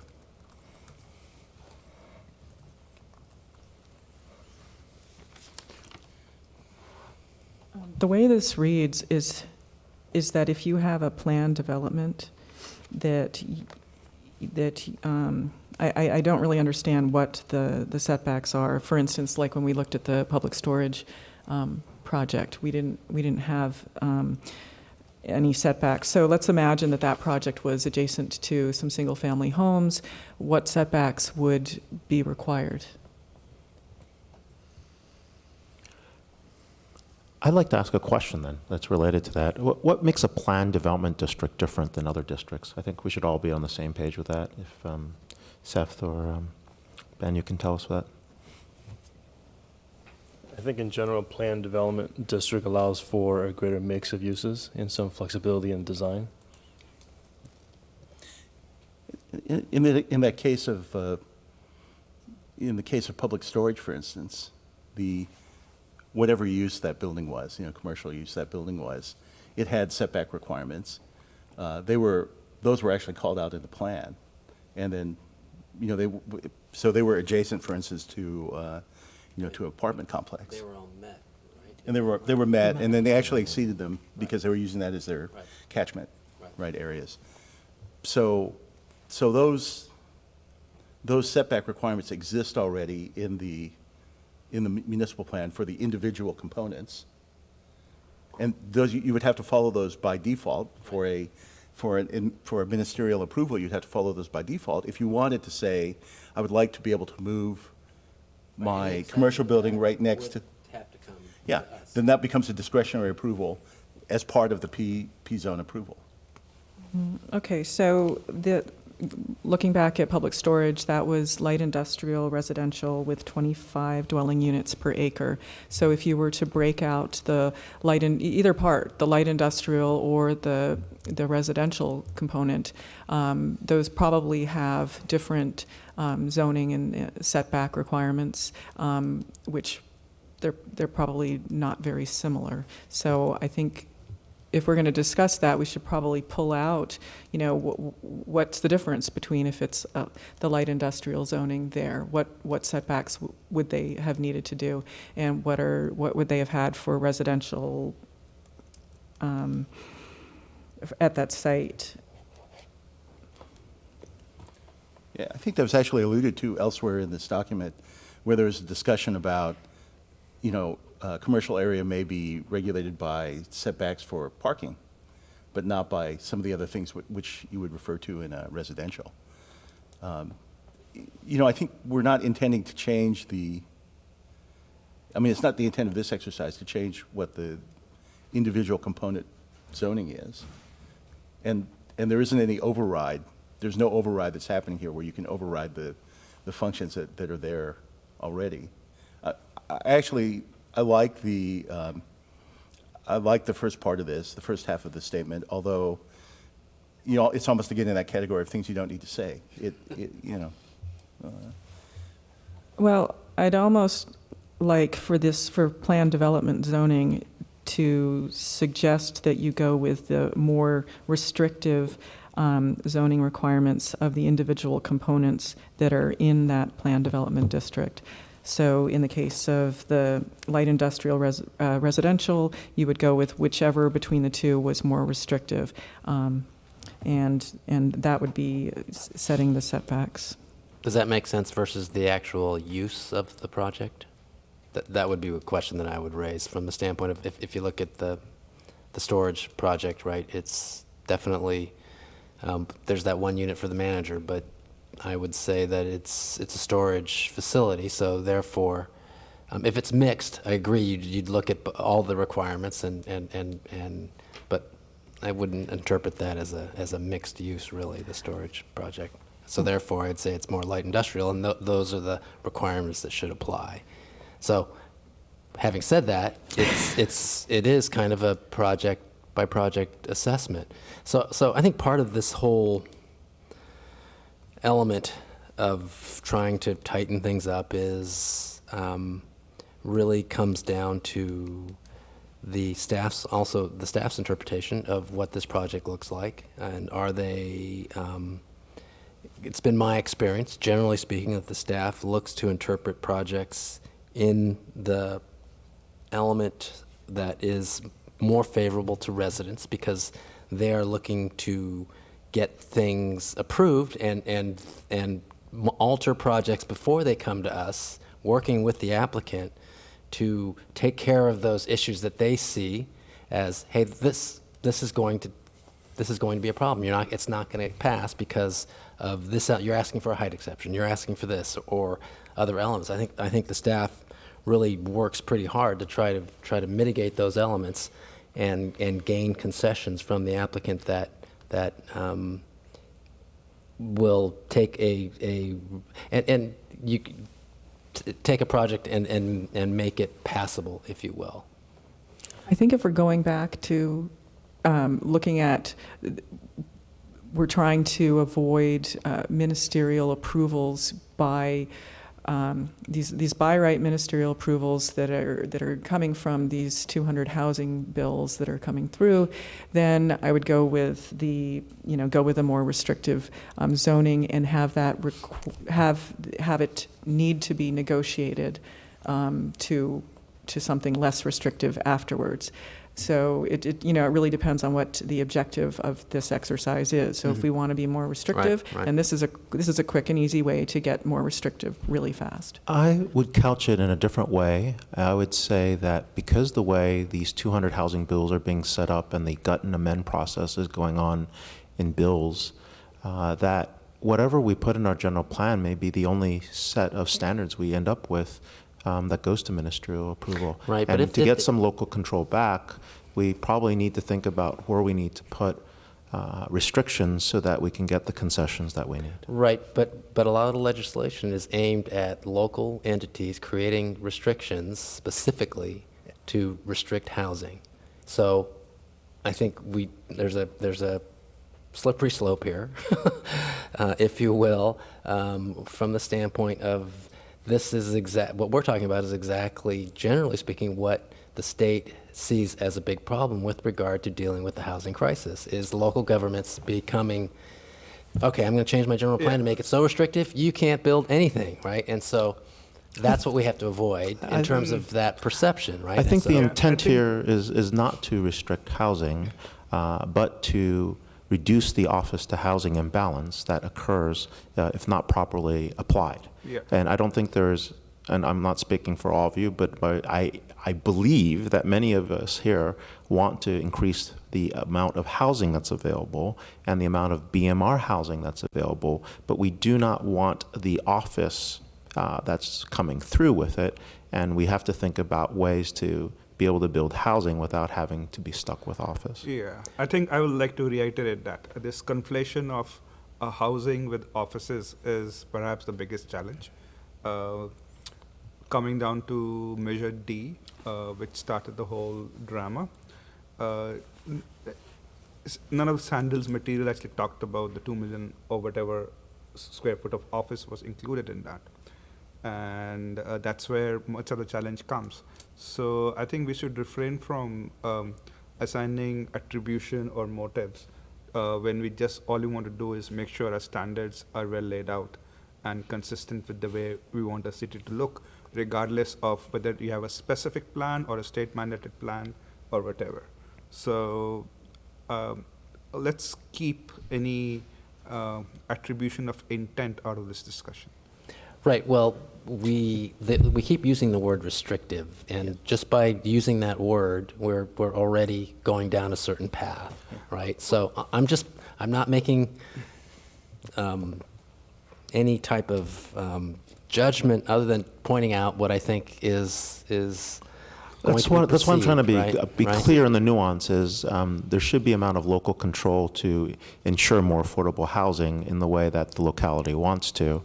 And I believe that's what is happening here, with no intention of trying to restrict housing or restrict office buildings or anything in that sense. It's about making sure that the city meets its obligations. Yes, and so as a counterpoint to that, many of the things that are being discussed here have the effect of lowering the building density, and that has the effect of hampering the ability to build affordable housing, which is exactly why many of these bills are coming through. Now, I don't actually believe there are bills that streamline the construction of office, right? Yeah, but that's what. I disagree with that. Disagree. So in the situation with public storage, it had 25 dwelling units per acre. If they wanted to have built housing at that location, they could have taken a concession for the setbacks, the residential setbacks that we're discussing, and when they would use the density bonus law and add on another 35% to that property. And they would not been able to build housing because we have a piece of our general plan that says you can't build unless you're an approved housing element. And so you do a Right. general plan. And I've asked them to As well remove as- that, right? But So you do a Well, general you plan make the amendment adjustment and at that point. You don't have to remove the entire housing amendment. You can just make an adjustment at that point. You don't have to get rid of the whole thing in the allocation table. That doesn't make any sense, right? The whole point is we have an opportunity to retain local control, to support the housing initiatives in the manner that we see fit, and we should take every measure to do that. And sometimes that comes in concessions, and sometimes that comes in, how we state how this general plan is going to look. So I would come back, I would say, I think our goal here tonight is to reduce ambiguity within the existing framework. I think that the phase one the items identified, there's, with the exception of item 2, I think they're valid ambiguities, right? And then to try to make an overlay here, so one of the things that has to happen is, if there are issues in the general plan, there are actually policy decisions in the general plan that you would probably have to make these kind of changes. That's a separate thing, and that's where the issue is. I mean, So, any other comments? so I to A or B? think so. The thing that we keep running into is we have existing laws. We can make small changes that make them unambiguous, but we seem to want to add in a thing that says, well, don't forget that 1-to-1 slope ratio. That is unnecessary. It's important sometimes to be explicit, though. It's important to the structure.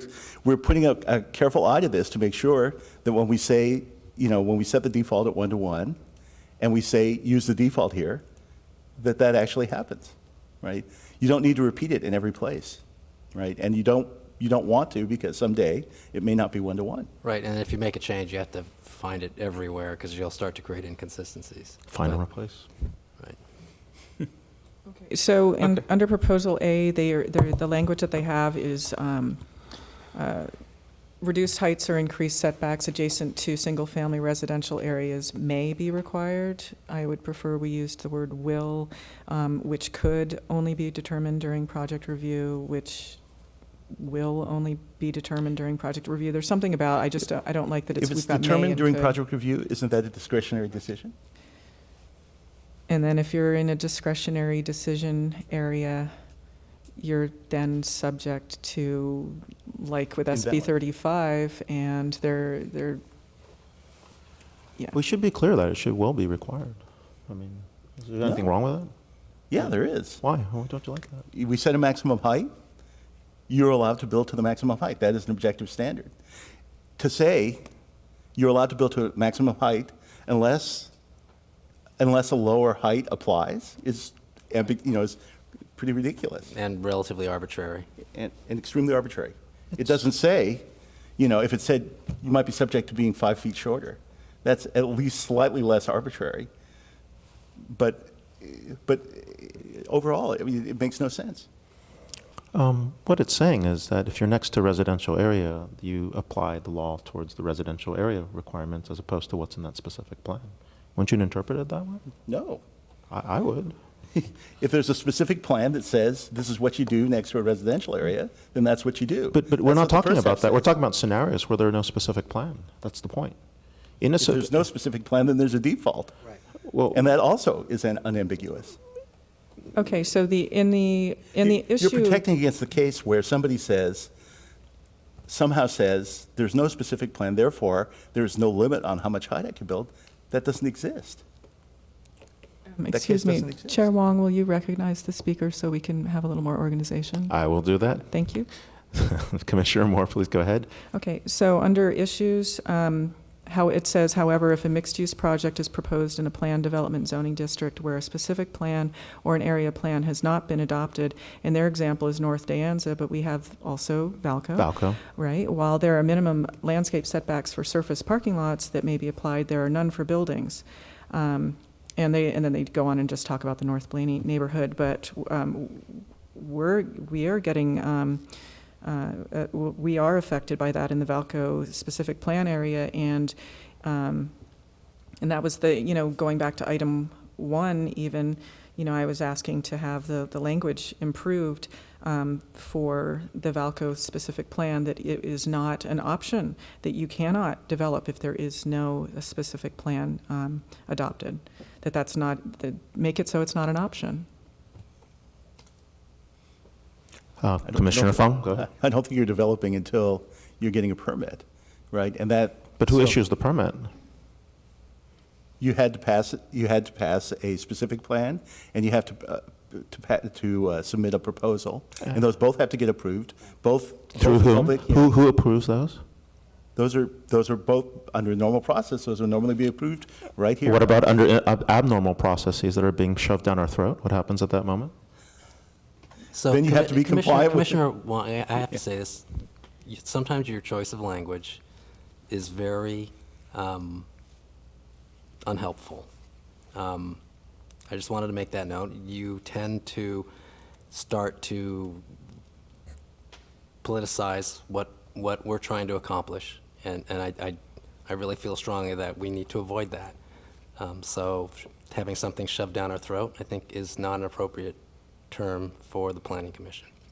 Just my. I recognize your point there. I will still stick to it because that's what's happening to us. But I will. That- I and that- recognize your and that point. is, Were and you from, referring to the state laws, or? The state laws, yeah, the state laws that are coming through. So. Yeah, so, Okay, so what happened with regards to the SB 35 project is that and you can stop me anytime, is that the claim was that no specific plan needed to be adopted. Yes, within the project application, that's how they worded it. And then what they got from that is that because there was no height limit for the table LU1, I believe. LU2? Okay, it's the allocations table in the footnote. There's no height requirement, so then we ended up with the very large towers. So first of all, I object. I don't think that you can make that comment in the context of the discussion because your involvement in the Friends of Beta Cupertino suit against the SB 35 approval.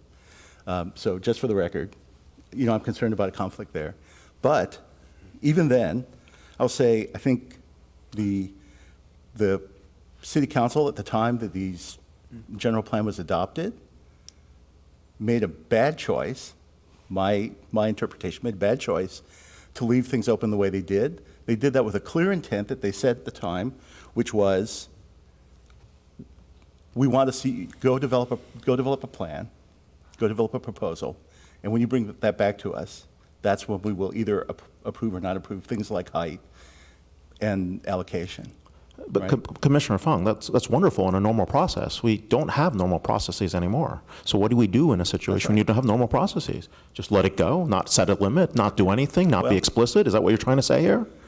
No, absolutely not. There was an error on the part of the council. Okay, to so do let's what they fix did. this. Let's fix this now. That's why we're doing this. You're not fixing, but that's not the problem you're fixing. Well, here. what's the problem There's you're no fixing, lack- Commissioner Fung? There is no ambiguity about what does the R3 section of a P zone look like.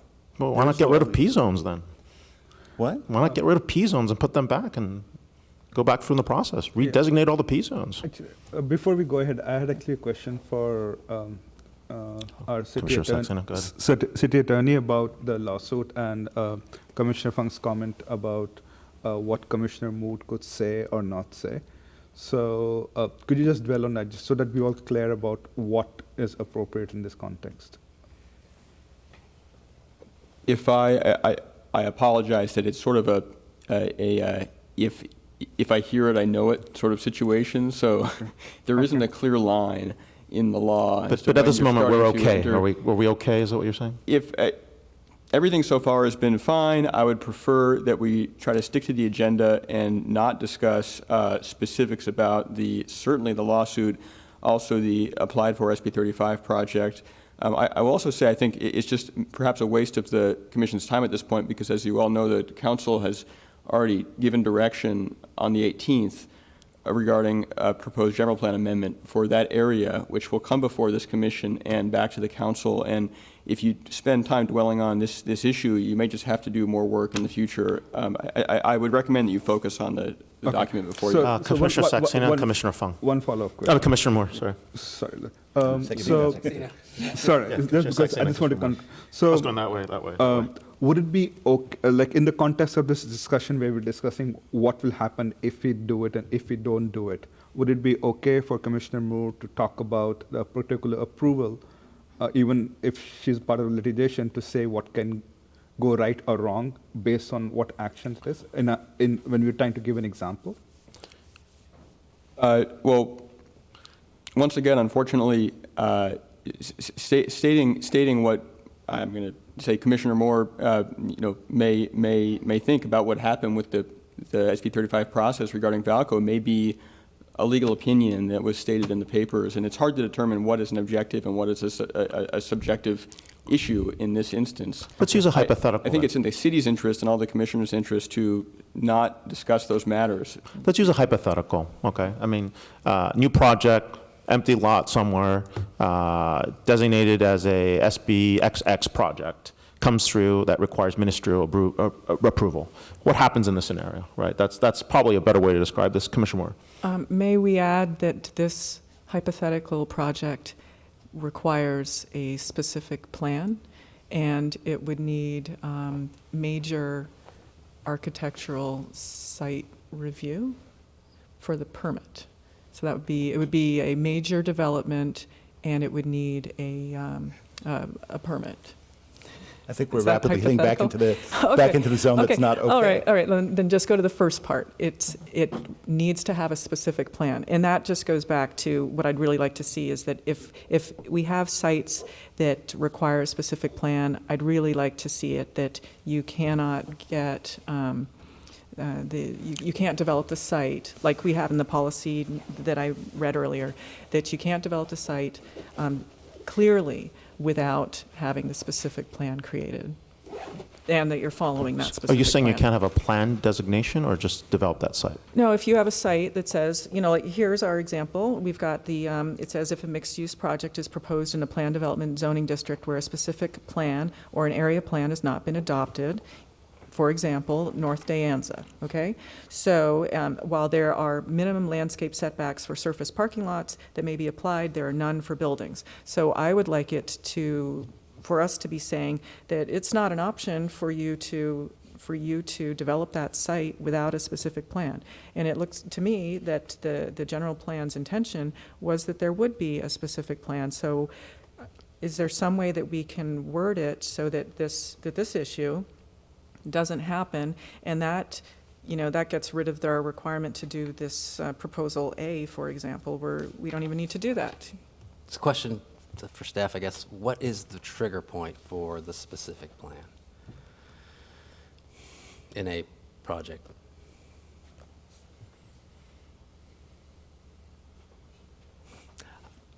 That's what I ask, because I don't know. That's a good question. Are you looking for triggers, like in terms of height, in terms of design, or what? Right. Yeah. Well, I mean, what is it that says, okay, this is a piece of, let's just say it's vacant lot, which there Vacant are lot, very, vacant lot. very Very little, few. Okay, few. very few. And gonna there's put a project, and it's compliant with the general plan. It's compliant with all elements, height, setbacks, et cetera. What would trigger the need for a specific plan on that particular project? I think it would, depending on the elements of the project, if allowing some level of discussion or flexibility to the project. So if for example, they wanted an exception potentially, Right. would okay. Would it be fair to characterize that as a kind of a superversion of the P-zone, right? There was an intention with the development of this area that may differ from the existing characteristics. I don't know what a super version of P-zone is, but I see your point. So Yeah. I would say, Or- I would say or- to that point, yeah. I guess. Maybe another way to ask that question would be the LU2 land use map identifies a number of special plan areas, right? And those are identified for some reason. Generally speaking, they are areas of higher intensity development. That's what it's called out as. And I believe that a specific plan version would be, a similar thought process with potentially a higher level of modification. Is that a reasonable characterization? Sure. I don't know if there's anything else to add here, but my only objection in this item is just C. I want to get rid of the form-based code option in here. I don't think that belongs here, so.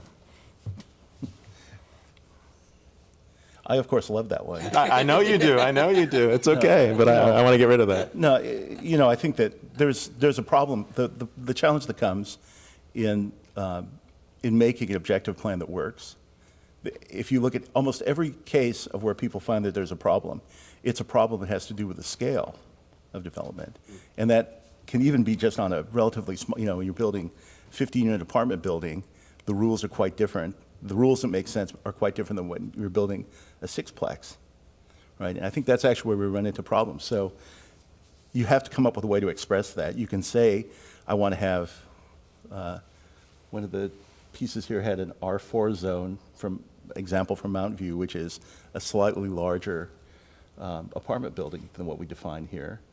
And then you could potentially say, okay, now what is the zoning for an apartment building that has 400 units, right? You could define all these things explicitly. By the time you start to do that, that's when going to a form-based model will improve improve the functionality of what you're making. So, I continue. I actually tagged this item because, although I agree with the sentiment there, I didn't understand how that could be in phase one. So, the idea of saying we ought to do that is a phase one thing, but actually doing it is not. So, I have a little bit of a complaint there. Commissioner Moore? I would like to have the specific plan areas outlined more clearly. I'm seeing, let's see, on PDF 40 of the land use, element of the general plan. We've got special areas mentioned, and then I'll just read it. They're located along major mixed-use corridors and nodes that have access to a variety of different forms of transportation. Future growth in Cupertino will be focused in these areas to manage growth while minimizing traffic, greenhouse gas, and health impacts on the community. The discussion for each special area outlines goals, policies, and strategies related to land use, building form, streetscape, connectivity, open space, landscaping, and the urban-rural ecosystem in order to help implement the community vision for these areas. And then they talk about Heart of the City Special Area, Policy LU 13-1, Heart of the City Specific Plan, which already exists. So there's one. Next, West Stevens Creek Boulevard Sub-Area. Does that have a specific plan that goes along with it? I'm going to go with no. That's actually that's part of the heart of the city. Okay, so Crossroads Sub-Area, part of the city. Crossroads. Got it. Okay. There are five. And then five City Center sub-areas. Sub-Area, okay. Central, okay, got the sub-areas. So past the sub-areas, Valco Shopping District Special Area. So now we've got another specific plan area. So how many do we have? Is it just Valco and, well, we've got, so we do Crossroads? Crossroads I mean, part Heart of the City, Valco, North Valco Park Special Area, We have 8, right? right. So I would, The special areas are not specific plans. No. So it's only, it would only be, the only requirements right now are heart of the city and Valco. but this mentions North De Anza. North De Anza, so the discussion there made reference to Or an area plan. an area plan, which is. Okay, so now we've got two things. What's an area plan? Yeah. So there were things like master plans that were done. Right. There was a Valco, South Valco master plan that was done in preparation for Main Street. Those are not legally binding, although they are guidance documents. And I believe that's what is being referred to here on North De Anza. Only I wonder why it was not legally binding. in state law, only general plan and specific plan go through the full, Yep. public vetting process and have the full force of law. And who let that happen? Well, master plan identifies what are the things you're trying to, the park master plan isn't trying to say, here's what the parks will look, here are the plans, you can go work, go remodel the park now. It's saying, what are the goals that we're trying to accomplish here? Yeah. Would we want to no longer use these area plans and have them moved over to the requirement that they have a specific plan rather than an area plan or a master plan or would any of these simplify plans things. that, well, okay, you could, the question is if it's not like legally binding because it's not a real specific plan, what good is it if we were faced with, an SB 35 project? I'm just wondering, and especially given I think it's North actually more Danza. protective because under those cases, only the defaults would apply.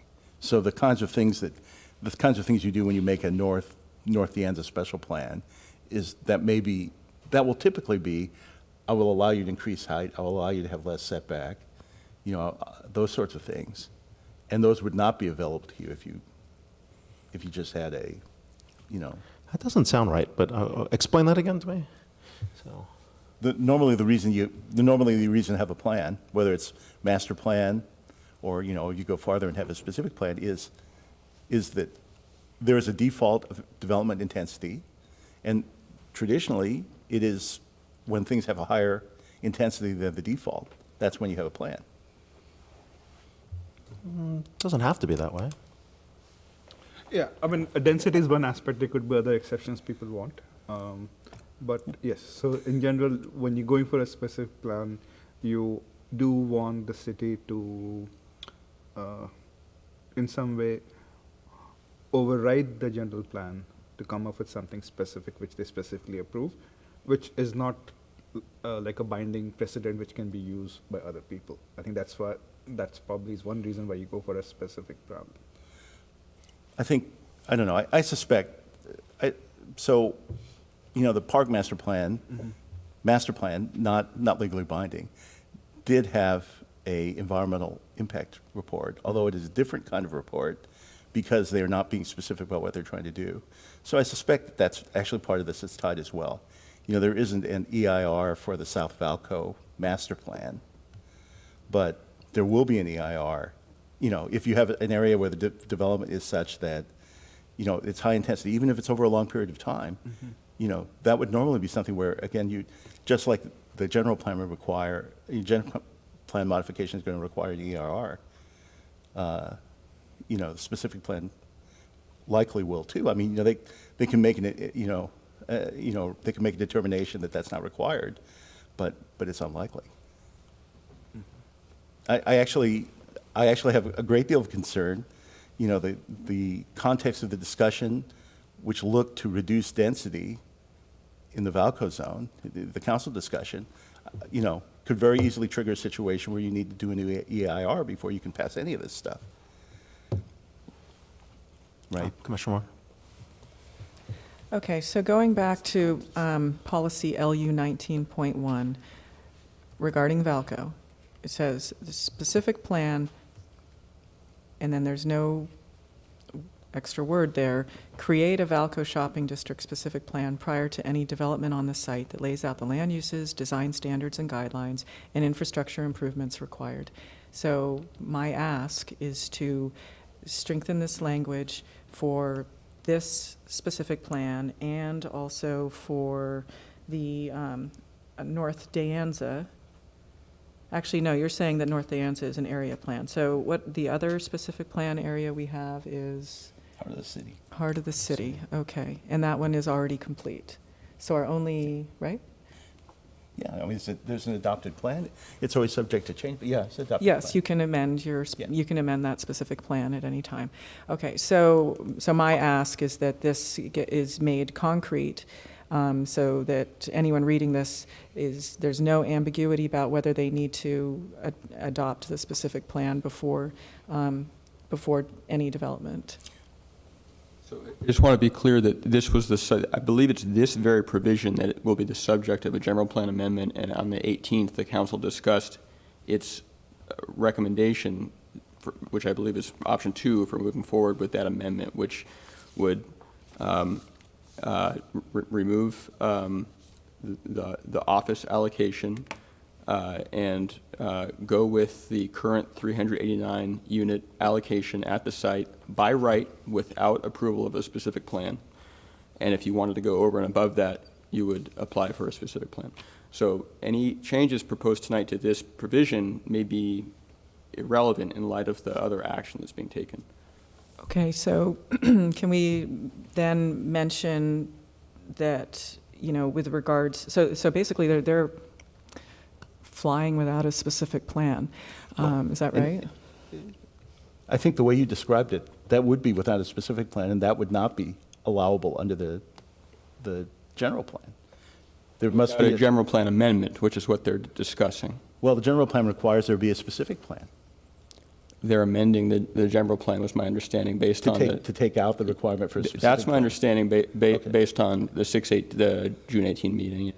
Okay, so what you're saying is that policy LU 19.1 is not ambiguous, that they have to do a specific plan for Valco. I think so, yeah.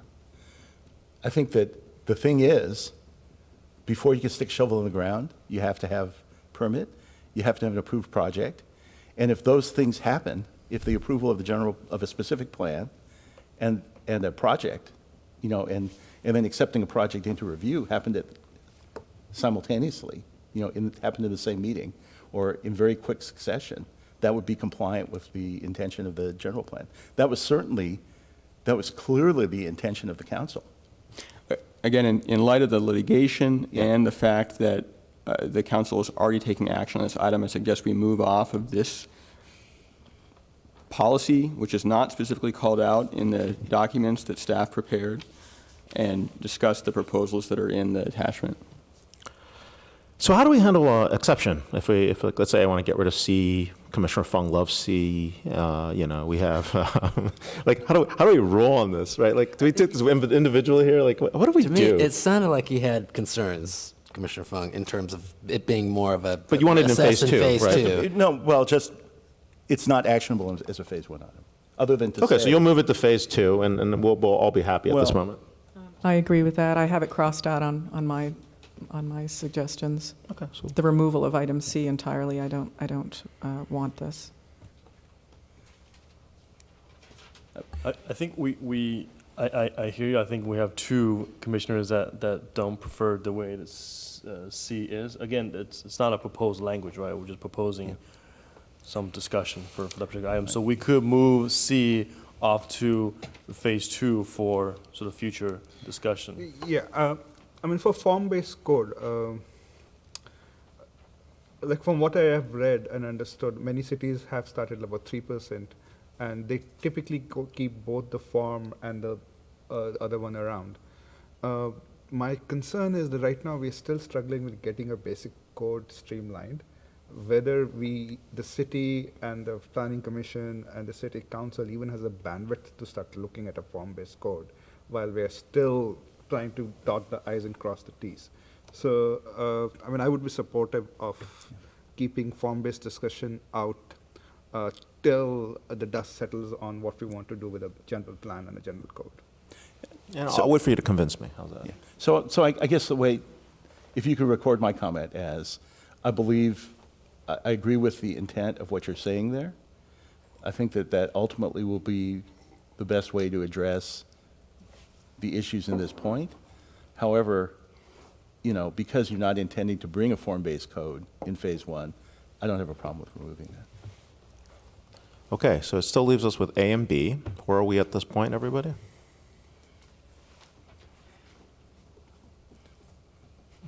Okay, so with regards to specific plans, we have an understanding that they would happen, so we don't need to add the words will into item A, as far as I can tell.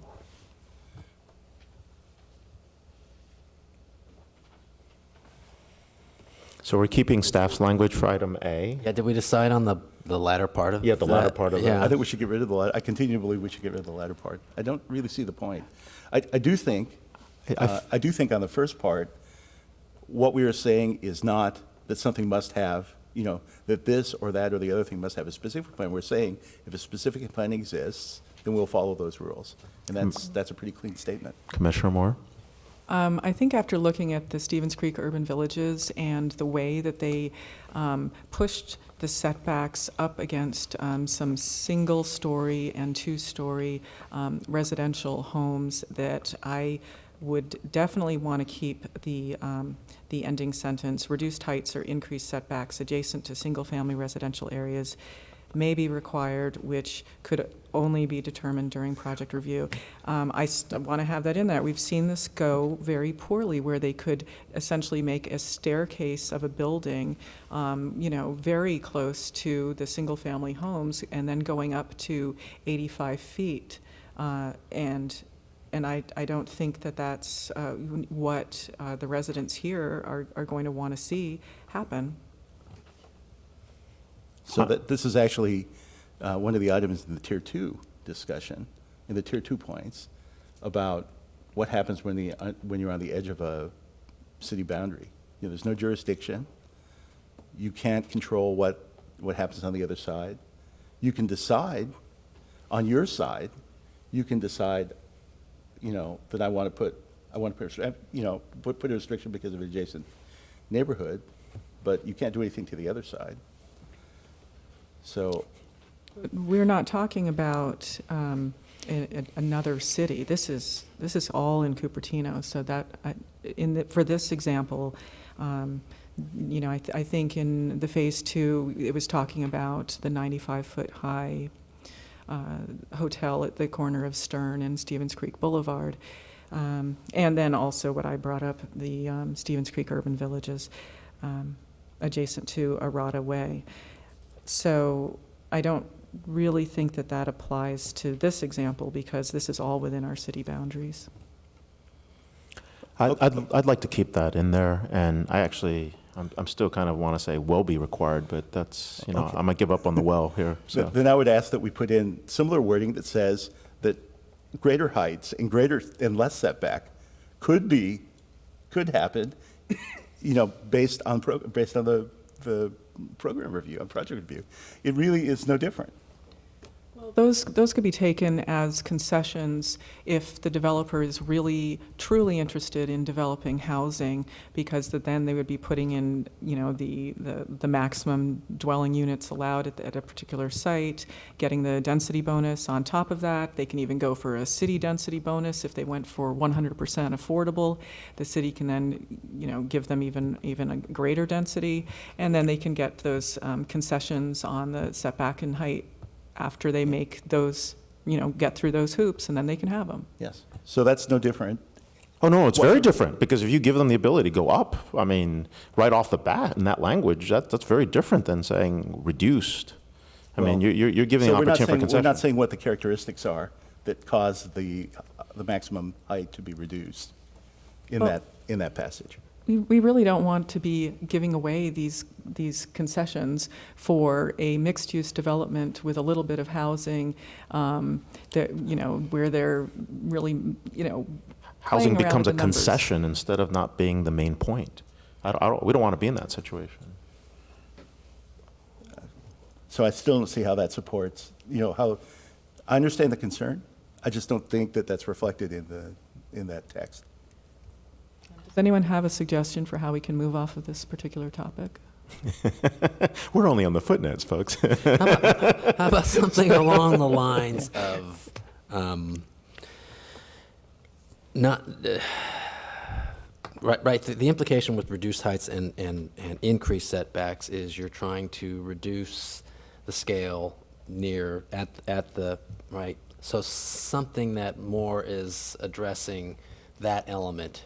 Some wording that specifically, in terms of during project review, adjacent elements such as setbacks and heights will be carefully vetted, something like that. I mean, because I think we all know what the intent is and what we want to happen, and I respect Commissioner Fung's point of it should be part of the code as we have it. However, we know that exceptions can be granted based on what the project is asking for in terms of whether or not it's high density and BMR housing and what that does to this project. So anyway, just a thought. We could word it that way.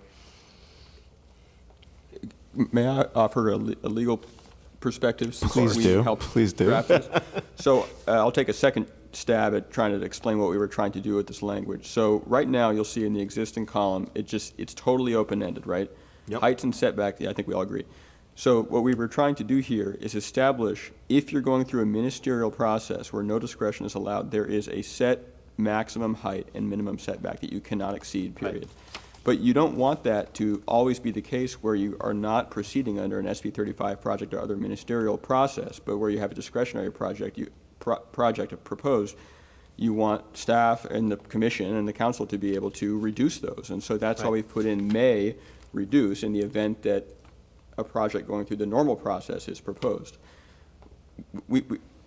Our legal analysis is that second part of the sentence does not take away from the objectivity of the first part, because it's clear that the first part always applies no matter what if you're in a ministerial process, except that if you're in a discretionary process, staff or the commission or the council has discretion here.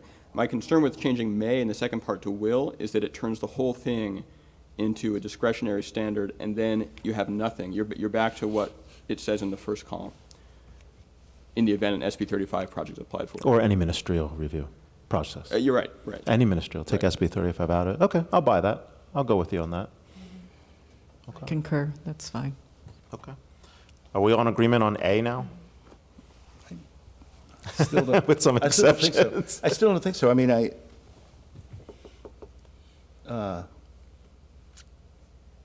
what are the circumstances under which height would be reduced? Exercising that part of the wording. I don't know. I don't know. But I don't think that It shouldn't be matters. there. I really believe it shouldn't be there. I mean, Okay. this is one of those, Yeah. if we have a section that says, without a discretionary review, then the defaults the established defaults apply, that's fine. And then then we're kind of saying if there's a discretionary review, then anything could happen, including this, but also including increase in height, right? No. Right, so what's the point of the language? No, it only says reduced, we made sure to say reduced height or increased setbacks, not increased heights or reduced setbacks. You can only go down. So And- in the past, there was no limit to what the council might approve under discretionary approval. And you would be appearing to limit that here. That's correct. That is That's correct. that's what we're looking for. That is That- correct. That's right. That's exactly correct.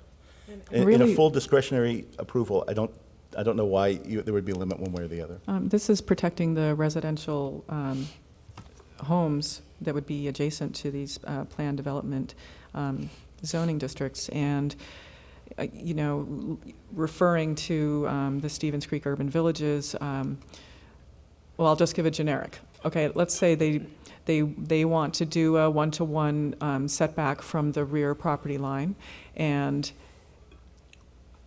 the adjacent single-family home has maybe a 25-foot setback, but the developer wants to do a one-to-one from the property line, and their first floor is 10 feet high, so now their setback is 10 feet.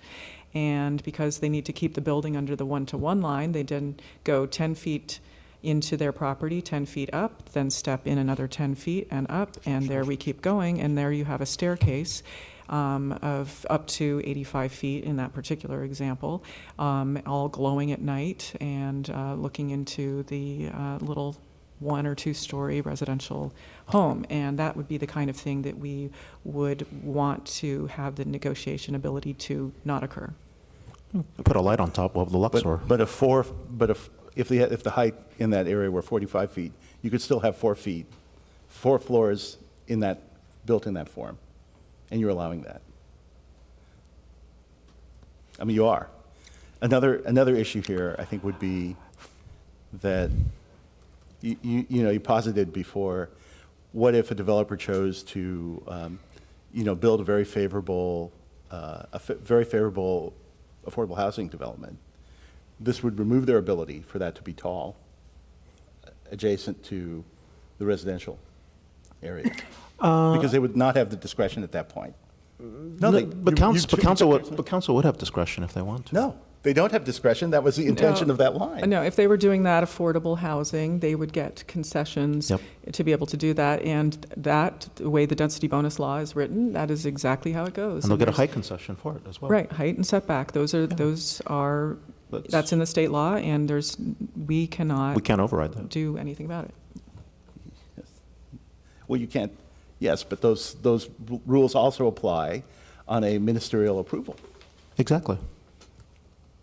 So I'm not sure exactly what it is that you think you're buying here, other than the reducing the power of the city council to decide the form of something that may be built. I trust our city attorney's judgment on this item. Does anyone else have any other objectives on this, other input on this and objections or proponents? Any kind of proponents of this? Otherwise, we're going to move on. So, Well, I'd you like have to my move on. comments. I'd like to move on. We have your comments. Footnote number 4. Oh, well, we Oh, didn't whoa. do B yet. We didn't do B yet? I No. thought we were okay with B. No, No, B. we're not okay with B. No, I'm curious what it is. B, yeah. There was something specifically being mentioned here about the east side of the North De Anza conceptual plan. I've actually never seen it, but I assume it exists somewhere, right? And this looks like this must have something to do with things near the Infinite Loop campus being redeveloped. So I would just say, it wasn't clear to me what it is. There was a trying to strike consistency between the east and west side of North De Anza. It's not clear why that was to me. Well, it says implementation of consistent landscape easements on both sides of De Anza Boulevard. I would assume that that's about aesthetics of the landscaping on the boulevard. Staff, what is that? Just so we have a clear reading of that? Yeah, there must be something there. Because I thought that was that as well, but Maybe my understanding here is too simple, but really it's just to ensure a consistency with how the landscape easement is being applied and implemented. So why is that really? Why is that Yeah, here? That seems strange. I mean, you're almost making a general plan amendment. It's almost coming to that level. To force the landscaping to look the same on both sides of North De Anza Boulevard. So if the commission disagrees, we can certainly take that item out, right? Yeah. I would ask that we strike that. I think that. I would, sorry. I think that. My apologies. The North De Anza conceptual plan, it must say something. If there's a reason that it's different on the two sides, Commissioner Amor? yeah, go ahead. I think we need to look at a map on this before we make some sort of Right, I agree. judgments about it. Right. Yeah, none of us know what this looks like, Yeah. so. I'll just say, as it was explained to me, and I have to admit, this is a very rudimentary explanation, because I wasn't around when this was adopted, but evidently only the west side of the plan has actually been adopted or implemented, and the east side has not been pulled into the conceptual plan, and so this is seeking consistency, basically completing the plan or pulling the east side of that area into the plan. So I would say that if both sides of De Anza Boulevard are supposed to be part of that plan, then I don't think it should take any additional action other than just say, send us a proposal for bringing the west side. So I don't think this is something that rises to the level. In particular, this one jumped out at me because of the very, very high specificity. Yeah, very specific. Do you want to take away the B? I Or do you wanna keep the actually, B? I want to keep it. Yeah, I think there's probably a good reason it's here, and I Right, wouldn't so I argue with think it. we need clarification and understanding why is it here, seems to me. I'm okay with moving that to phase 2. You guys okay with that? Well, Or getting when it comes clarification back- when it comes back. Yeah, clarification when it comes Yeah, back is fine right. with me. Okay, All right. let's note that. B, Heart of the City Special Area Text Box. Wait, where are you at? BBB. And I just got a general question. I mean, when do we engage the public on any comments? Do we have to go through this whole list, or do we make everyone sit through this? Well, that was the direction that the chair that the commission had agreed on as you go through this item, right? Because typically you would receive presentation, right? You ask questions, and then you open for public comment. Yep. And then you come back to your deliberation. We're kind of a hybrid of. We're hybrid, I know. Question That's and why- and That's what deliberation. I'm So, asking. Is this a know- good point to stop and then get comments, and then come back to B? You're actually on footnote 4. Once we get through Yeah, 4 is what I'm footnote saying. 4. I'm just process-wise. So I want to make sure we get public and comments, and let's do that, if you guys are okay with it, if there's any public comments, and then, after we finish A. So, okay. Footnote 4. My only question here, actually, is North Valco Gateway, North Valco Parkway, I don't know which one is which, so, I mean, what's it supposed to be called? There is a North Valco Gateway, Yes, which is, part of it's effectively that shopping center, the Cupertino Village. 99 Ranch? Yeah. Cupertino Village, yeah. Right? And then there is a North Valco developed area, which is where Apple Park and Hamptons is, are. yep. Yeah. I mean, that's the way it's drawn on the map, I believe. Okay, so Commissioner Wong, is the issue that it's being called North and South Falco Park areas, and then when you look at the LU2 map, it's called North Valco Gateway, and then, There's no North Falco Park on there, but I guess it's intentional, I right, guess. so There's the missing language something should in match. I mean, I don't, Yeah. no. No, there is. Yeah. Well, no, there is. No, there isn't, that's my point. Yeah. There There- are there- errors on a couple of those. Okay, so, well, you've got a couple things. So You've that's the got- old map. Okay, so you've got Wait, that's the old map? you have North Valco Gateway, North Valco Park what was sent to us in Special the packet. Area, But that's the old. and Where's the name? then a South Valco, this is really difficult. Oh, I got a good question, okay. Yeah. Commissioner Fung made a good point. This is the old map that was sent to us. If that's the case, what's the new map? The reference, what they did was they sent LU2 from the Part of the city plan? No, from the current general plan for reference, This one? because the comments, the textual comments, yeah, the textual comments referred to changes that would ripple to that LU2 map. But, we weren't looking at the final LU2 map. So we were sent the wrong LU2 plan, is what you're telling, map is what you're saying? Or not the Well, I don't updated know. one? I don't know where. They're the same. The one that's in the general plan and the one that we got is the same. I believe that's actually what the staff report says. You have that for reference, right? So, I'm not sure what the confusion is. This is the map from the general plan. Is there yeah. a different Is there a understanding? different one that we should have? No. People are asking, where's the new one? And that would come in a future meeting. right? Correct. This map is the existing general Yeah, plan. okay. This does not Okay, incorporate So we're anything. using the right plan, is what I want to make Yeah. sure. But then, Commissioner Moore, you got something to add?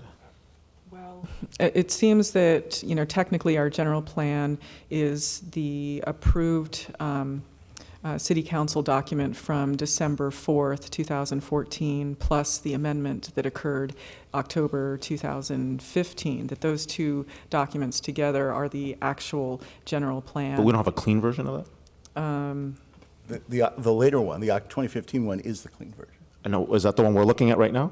Yeah. Well, they were not combined. What we're seeing online is not those two documents. Can we have staff check to see if that's correct and update the general plan as it should be, if we don't have that? I have a feeling this is actually This is the updated part of the litigation. I don't know if we should even be discussing this right now. I mean, well, whatever's before you is the document we're discussing tonight. Well, okay, so I don't know about that, but I do know the draft EIR references both of those other documents that you had for the Valco specific plan. I've looked at them both and I don't see differences. I don't know what if it's just mincing words about it, but they do look a little bit different. So I'm just mentioning that. So we've got two versions of a general plan at this moment, or we have, We have one version of a general plan. okay, I think any statement that that's not the case is just not, there was a process that went through to say, these are the changes that were identified, there was a red line that was done, clarifications. There were a number of things like the plan areas were redrawn, they're represented in a different form, and that's the 2015 general plan. And the document we got, just for reference, was from that 2015. So on this one, that's why I have a comment on this item. There's a historical, there's a kind of historical mess. This also showed up again in the Phase 2 section. The Valco Shopping District was part of the South Valco area in the 2005 general plan. They were separated in the 2014 general plan. The interesting thing is that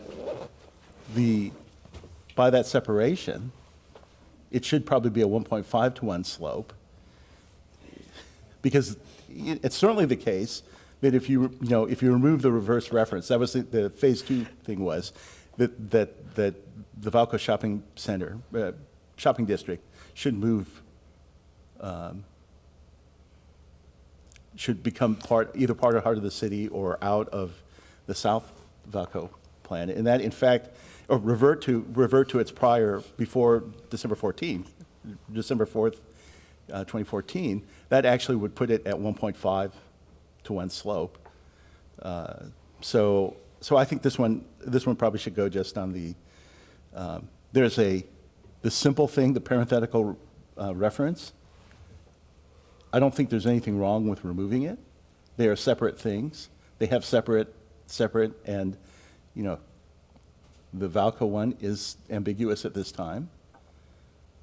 But the specific things talking about what is and isn't South Valco, the shopping center used to be. It is in the master plan. It is clearly treated as part of the South Valco zone. when did it get separated, do we know? It's basically Main Street. Main Street became South Valco.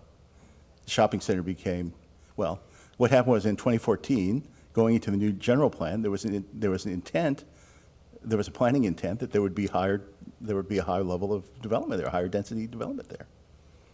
And that's why it has a specific plan and is a separate area. Commissioner Moore. Okay, so in 2014, in the EIR process for the general plan amendment, they do reference the heart of the city plan, really just like you're describing it. And then I was trying to follow along that process. So they do the general plan amendment, EIR, and then in December, they've somehow pulled the Valco shopping district out. So are you suggesting that we go back to the 1.5 to 1 setbacks for it? Not particularly. I just think that there's a whole bunch of, a number of points in phase 2 where there were assertions made which are not correct. And it's just, in this particular case, how do I want to say this? The South Valco special area, Main Street, is 1.5 to 1, right? And if the effect of what we want to say here is South Valco is 1.5 to 1, and other things are whatever they are, which may be the default, that's fine with me. Okay, so what's confusing to me is the suggestion is to eliminate the parenthetical reference to Valco shopping district for clarification. Does that actually clarify things? I mean, if what you're saying is that if it's 1.5 to 1, it almost reads as though if you were to eliminate the reference, then Valco needs to be 1.5 to 1. I find this particular footnote confusing. I would be surprised if there was anything that ever made the Valco shopping district, that special planning area, a 1-to-1 default. So there's no defaults at all back in the day? There's nothing Well, set up? the previous land use was 1.5 to 1 in the 2005 Got it. general plan. Yeah, no, Okay, got it. so- For all of, Okay. Main Street, Valco, and, All right. But looking at the footnote Tampa. here, they're referring to, they're looking at the 1-to-1 slope, and so I don't know that you want to eliminate that reference, because you've got footnote, yes, footnote 4, which is talking about the 1-to-1. It's written in a complicated way. But I don't think that eliminating the parentheses is helping the situation. I think that you get the understanding that it's supposed to be a 1-to-1 slope. Staff, what was the intent here? Just so we get that as well.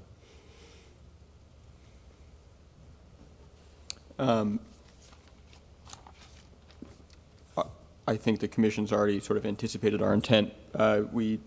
Our understanding, perhaps without a personal understanding of the history that Commissioner Fung has just mentioned, the Valco shopping district area is not part of either the North or South Park areas, and the parenthetical kind of implies that it is, because why carve something out from a prior mentioned area if it's not part of that area? So the implication of the parenthetical, we were concerned, was that some unspecified ratio applied. And so by removing it, then we hope clearer implication is that the 1-to-1 default applies. so I think that the removing the parenthetical does achieve making it less ambiguous. In the issue column, I'm not sure that the default 1-to-1 slope line applies in that zone, and that would actually be the other issue. And that one's probably one that you want to take off and go research. Okay.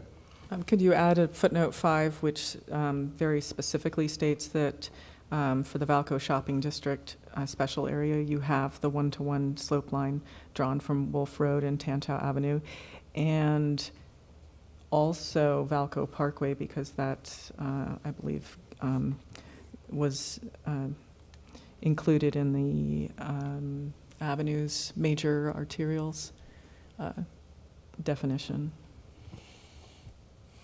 So again, I'm suggesting that you add another footnote specifically about the Valco shopping district special area and the setback there. I think that actually you know, as we bumped in a couple times, that actually falls directly into the council's action. So they're going to set a default. So it does, I don't think that you need to make a change there. Maybe delete the parenthetical, but. All right, I want to open stuff to public comment, and if that's okay, I think our first guest, is that okay, guys? You all right? Our first guest here is Jennifer Griffin. Please come up to the dais.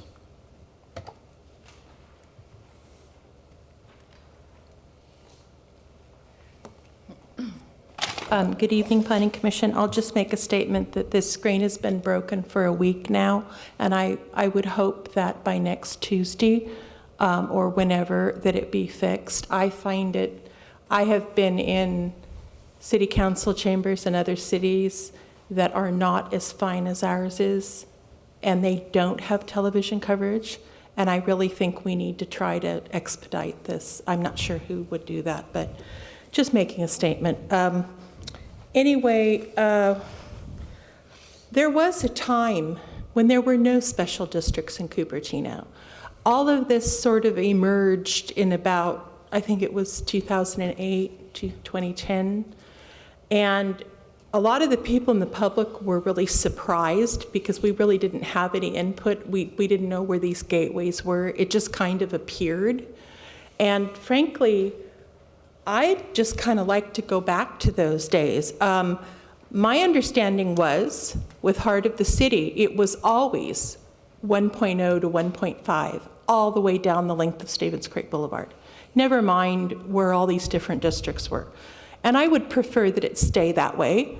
I think it would be a lot simpler. I'm going to say the old proverb, maybe we live in abnormal times. Well, we are. We are living in abnormal times. My state is being taken over by groups of people that I don't know who they are. I am fearing for our democracy in the state. I'm worried about Washington and Oregon. And yes, the public is scared. We live in abnormal times. And I can say that because I'm a member of the public. And it needs to be said over and over and over again. We need to vote these people out. And when their terms are up, they will not be reelected. And the people that are running for those positions will not be the same people. I don't know how this started, but I hate to see my city acquiesce to tirades from Sacramento. We are being told that we don't have the rights to make the decisions for our own cities. That isn't democratic. That is some communism or socialism. Okay, you know, I was educated in the state and we have fine education, but this does not smell like democracy to me. I don't think that it's fair that we're being told by some minimum group in Sacramento what we can and can't do. And I think the repercussions are going to come out when the public starts voting, because I will not vote. This is affecting how I will vote and who I vote for in the next year. Yes, 1-to-1 and 1.5, and I know a lot about San Jose and their urban villages and every which direction, and they are a major threat to every city that are on the edge of them. And I live in threat area. We have the 10-story buildings that will be going up behind a 1-story and with a 10-foot setback. Parts of Stevens Creek Urban Village are 200 feet at Safeway. I don't think anybody knows that. And yes, Sacramento scares the hell out of me. Thank you, Jennifer. Okay, we're going to take a 5-minute break before we get to ordinances. Did you submit something? Or are you good? Okay. I have a card. Is there one last card? That's for the second part, right? Or this part? Well, it's a little hard to tell because you're talking about stuff that There's no second if part. you're going to start solidifying what you're deciding and I haven't spoken. Why don't you come up as well, then come to the dais, So I guess and I'll restart the timer and get you going. I was just saying that we finished A, and now we're moving to B, and that's how I divided it. correct. So go ahead. But if what you said before is that when we go to B, are we going to be able to speak again? Yes. Okay, so I definitely need to speak now. I'm not- No problem. So, I'd like to One do- agenda. in 2014, when all the general plan amendment was done, and some of it driven by certain developers who made decisions about what was going to be removed from heart of the city conveniently. And the 2 million square feet was put in, et cetera, et cetera, et cetera. There was a big, what the heck are you doing? And so council directed staff to hold a workshop in February of 2015, which was attended by, I think, close to 100 people. And I was there, and the staff couldn't do everything they were trying to do. They had some technical difficulties, whatever. There was a lot said and a lot recorded. And I feel like none of that is being considered now, and it should be, because that was the only chance that the residents had, besides an online or survey that was on the website, to answer similar questions about height, mass, setbacks, building plane. Those two documents are attached to the May 19th, 2015 staff report on these subjects, and it's like they never happened. And that's wrong, because there's no one here to say what they said 5 years ago, 4 years ago, 4.5, whatever. I just want to draw attention to it. I'm going to turn these in for the record, but you'll see, and I'll email them all to you later, but it may be too late because you're deciding things tonight. There's a summary of the online survey that shows graphics of, how many people said what about heights, and most groups wanted to keep things between 45 and 60 feet everywhere in the city, with a small exception, and that was it wasn't on the east side. So, and the setbacks, overwhelming response was, do not leave it, do not change it from 1.5 to 1, leave it at 1.5 to 1. All the discussion I've heard tonight is 1 to 1. Anyway, there's numbers in here, there's summaries, and what's a little worrisome to me, unless I'm misunderstanding it, is the first slide with any content on it for the workshop summary says, on December 4th, 2014, the City Council formally adopted an amended general plan known as Community Vision 2040. The City Council, however, did not approve increases to development allocations other than housing element sites and office allocations for Balco. That was in parentheses. So did not approve increases to existing building heights or the proposed community benefits program. Staff report suggests that staff recommendation after getting city in May of 2015, after getting resident input in both these forms, their recommendation was to make no further amendments to the general plan, because the further amendments are going to make it worse. And here you have a chance to listen to what was said 4 years ago, and I'm not sure all of you are doing that. I'm not sure I understand it all. I just feel like this is a huge missing piece, and it shouldn't be ignored. We're a little over, but thank you. Yeah, I know. So you're going to submit that? Just for clarification, the October 2015, after some of this stuff, there was portions that were supposed to be merged with the December 2014 amendments. That's when the map got screwed up, and it never really got implemented. And that became a problem in court. Thank you for that history. We're going to take a 5-minute break. We have no more comments, and we'll get to B. Please give that to Ben. Thank you. So we'll be back here at 9:28.